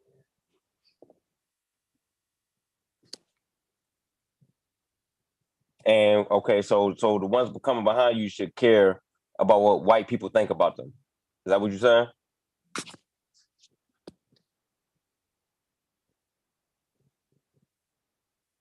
I'm sorry, Aunt got a hold of you, Kent. I'm sorry. Answer the question.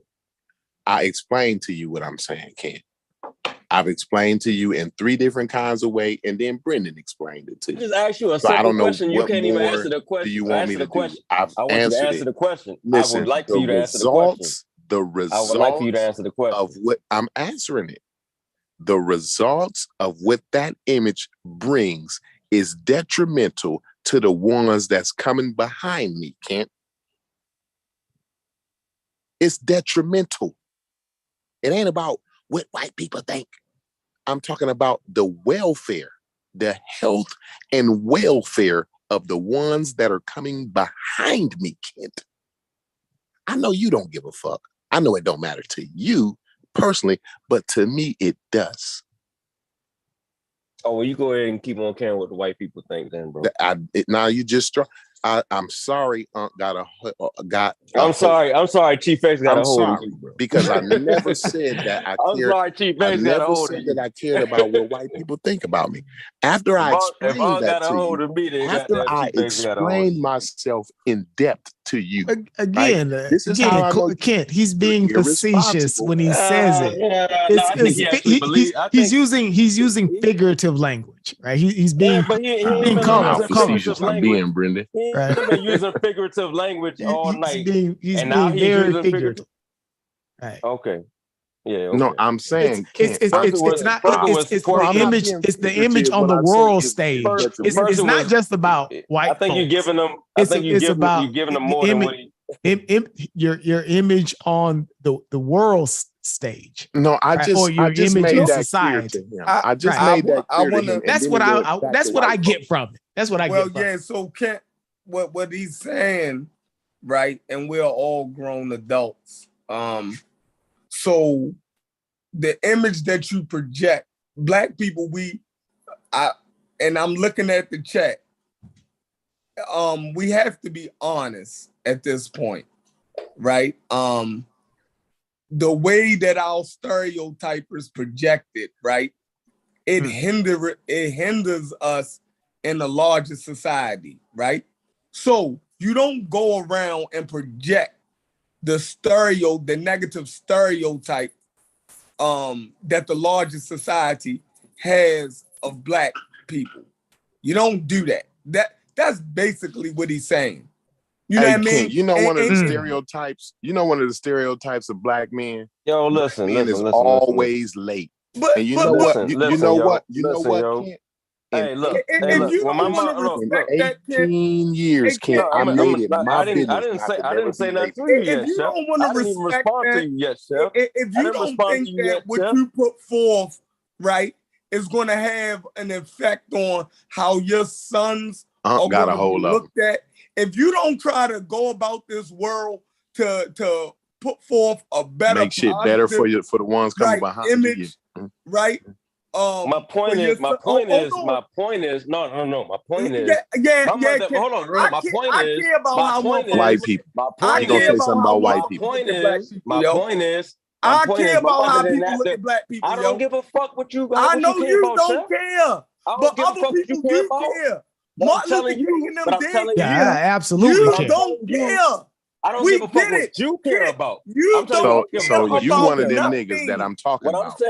What I'm saying is, obviously you know what you putting on display, Kent. Y'all niggas don't let one of them nobody niggas talk. that I'm talking No, about. but Kent, you One always of them niggas that make I'm talking about. Because you don't care about nobody talk. Black man's You image. always make a point.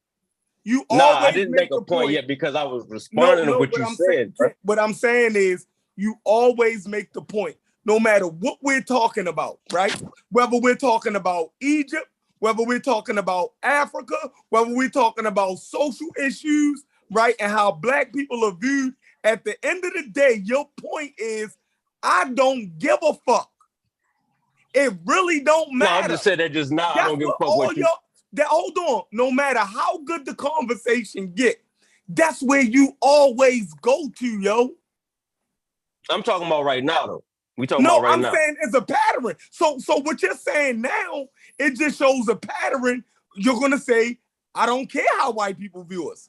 Why would you? I don't care how white people view us. You know why? So that makes you one of the niggas that I'm talking about. That's your response to everything. That makes you one of the niggas that I'm talking about. I'm actually fighting against you. I don't give a fuck, Corey. I'm actually fighting against you. I don't give a fuck if you're fighting against me. You one of them ratchet ass niggas. I really don't give a fuck. Nigga, you a ratchet ass nigga. Coming behind you. What the fuck? You a ratchet ass nigga. I'm just telling you the truth. You didn't want to hear the truth. I'm saying that, but see, y'all don't let a nigga talk. So y'all don't know what the fuck I'm saying. I'm muting. What you saying? You said you don't give a fuck. I'm saying this. My mother told me to behave, period. She didn't give a fuck about behave in front of the white man because the white man. No, it's behave. No, that ain't what it's about. See, you've been around Unc too much. You've been hanging with Unc too much. Oh, y'all niggas wild. You sound just like Unc. Your argument, every single argument that you have sounds like something Unc would say. Well, believe what you want, bro. I'm sorry he got a hold of you. I'm sorry. That nigga got a hold of your ass, nigga. Fuck you talking about, bro? No, he got a hold of you. Fuck is you really talking about? Chief X got a hold of y'all two niggas. Because y'all niggas, every fucking argument, Chief X said, goddamn, y'all niggas copy all his arguments. I never said anything about Chief X. You and Unc. Chief X said, no, because you want to go there. No, you want to go there. Chief X said, y'all niggas, Chief X said, y'all niggas copy all in of the his middle of arguments doing another and then bring it on. No, because you want to go there with the, you fucking follow all this shit. The nigga Chief X said, y'all follow all his arguments, and y'all copying this shit, and y'all goddamn bringing the shit to the motherfucking YouTube channel because y'all talked to him the night before and all this bullshit. Is that what y'all doing? Do I sit here and say, all my talking points? do I sit here and say, yo, Corey, I'm just saying, man, Chief X got a hold on you, nigga. Every time you say something that agree with this nigga, stop that. Hold on. Do I say that, yo, Corey, Chief X got a hold of you every time you say something that agree with what Chief X saying? No, I don't. Nigga, I think you got your own mind and you say what the fuck you want to say. So don't disrespect me and say, don't disrespect me and say, don't disrespect me and say, got a hold of me, dog. Don't do that.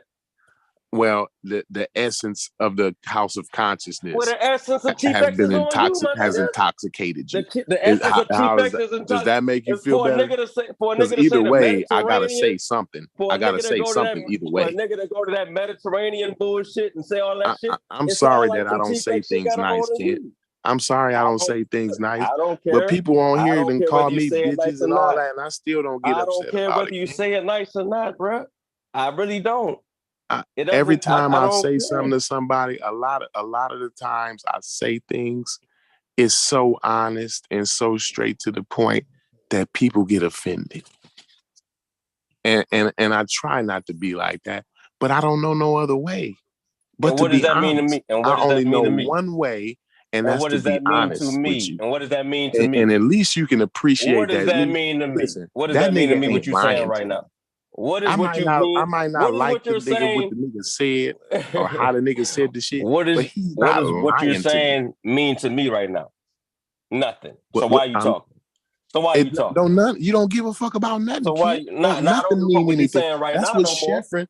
That's what the prophet. Saying right now. That's what the prophet just got through explaining to you. That's your prophet. Don't nothing mean nothing to you. That's your fucking prophet. You don't give a fuck about nothing, kid. Nah, because you talking some bullshit right now. You on some bullshit. Normally I fuck with what you talking about. Right now I don't fuck with what you talking about. I don't know, Ken. You ain't fucking with me right now. You're not, because you're telling me that you don't give a fuck about black men's image.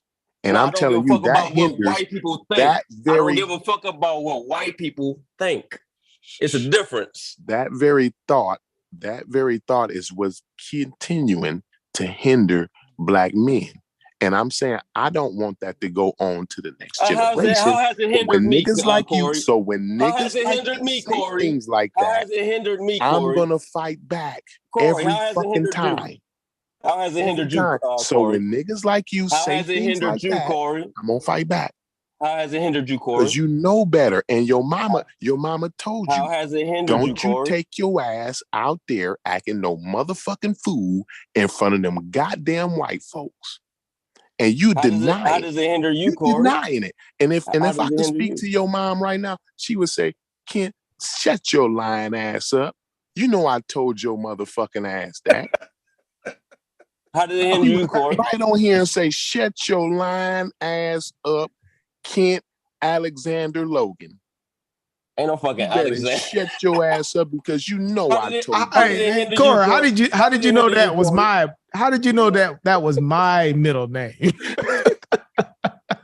Hey, but Corey, how did I was gonna say me and Ken got the same middle name. Nah, that ain't my middle name. No, that's my middle name. That's my middle name. I'm asking Corey, how did it hinder you? And how did it hinder me? Because of how the image of black men. How did the negative image of black men hinder me? Because look, look. How did it hinder Brendan? How did a negative image of black men hinder? Brendan's successful. I'm successful. You're successful. Chef's successful. So how the fuck did it hinder you, yo? I'm gonna let you. I'm gonna let you. You know what? Now you stop. Now you stop. You know what? What? A negative image of black men may not. Oh my God! Personally, nigga, your actions hinder you, nigga. Single-handedly, your actions hinder you. Your actions hinder you. Your actions hinder you. About it. Your actions. I always talk about in spite of it, Ken. I always talk about in spite of it. Your actions hinder you. Your actions hinder you. What you do hinders you. Stop blaming it on other people, bro. What have I blamed on? I'm telling you, in spite, other people having a bad image in front of we went over this word. We went over this word the other day. It's in spite, Kent. In spite. We went over that word. Me and you did, Ken. I'm not complaining. You asked me, is the image of Black men a hindrance to me personally? And what I'm telling you, Ken, is it wasn't a hindrance for me personally, because I took that ball and chain and I still rose to the top. I'm an expert in my field. And as a matter of fact, I'm one of the motherfucking best in the Midwest. Right? In spite, Kent, of all that bullshit. That's what I've been saying, Kent. Ain't nothing hindered me. But what I don't want, and what I have been seeing, right? I don't want the future. I don't want the ones coming behind me to have to do things in spite. I just want them to just be great. Just be a regular man. You don't have to be 30 times better than everybody just to qualify. I just want them to be good. That's a good thing. That's great. That's beautiful. But check this out. When I talk to my kids, I know. When I talk about, when I say, yeah, I don't give a fuck what you're saying, because you on some bullshit. I don't give a fuck about that. But what I'm saying is, when I talk to my kids, what was bullshit about what I said? I need you to. You said a thing, I didn't even listen to. And now you need to point it out. Bullshit. I tuned out once you start talking that bullshit. That bullshit, like you like to say, right? So you didn't. So when I talk to my kids, when I talk to my kids, I'd be like, yo, behave, be a good person. Do right. Yeah, we all do. You know what I'm saying? So I don't be like, yo, do right because the white man looking at you like a fucking slave, nigga. See, you just told me earlier. I'm sorry, Ken, but I have to say it. That's an unk tactic. That's an unk tactic. You know I never said that. You know I never said that. But still, so you can have an argument, you have to say that I said that. You have to say that I said that. Whatever, yo. So that you can have an argument. Because everybody hurt me. We can rewind we can rewind it back. And you said your mama said act good in front of the white folk. Don't show out in front of the white folk. That's not what I said. Don't show out in front of the white folk. That's not what I said, Ken. You didn't say that? I said yo. Hold on. Brendan was listening. I said Brendan was listening. Hey, Brendan, what do you say, Brendan? Word for word. Hey, Brendan, what do you say, Brendan? No, because I can't trust you at this point. Brendan, what do you say? It goes back to the game tape. Did he not say, goddamn, your mama told you, don't show out in front of them white folks? Nope, that's not what I said. Get the fuck out of here, I said, your mama told you. You lying at this point. Let me tell you what I said. At this point. You don't want to hear what I said. You lying at this point. Well, let me prove to you that I'm lying. I think what I said was very simple. Right, Ken. I think what I said was very simple and plain. I said, yo, I'm not telling my kids. Prove that I'm lying to you. Don't act a fool in front of the white folks. I'm telling my kids, yo, just be a good person. You know what I said, Kent? Let me tell you what I said, Kent. Let me tell you what I said. Get your money. You know what I'm saying? Simple shit. I said, your mama told you, don't you take your motherfucking ass down there acting no goddamn fool in front of them goddamn white folks. That's what I said. I didn't say, mama said, don't go down there and acting up in front of white folks. I didn't say that. Man, I said what she said to you for real. I said what your mama said to you for real. Don't go down there and act harsh language. Your motherfucking ass, Kent. She said, don't take your motherfucking ass down there acting no motherfucking fool in front of them goddamn white folk. That's what she said. You know what's the thing? Hey, and she was serious about that thing, right, Corey? You know what it is? You know what it is? No, don't jump in, Chef. Don't jump in, Chef. No, don't jump in, Chef. Don't jump in, Chef. Why you want to jump in and double team? But I know she meant that shit. She did. In her heart, that's what she was saying. I know that every word. Corey is hitting on something that Kent is actually not like. We know we heard that in the Black community. That'll be crazy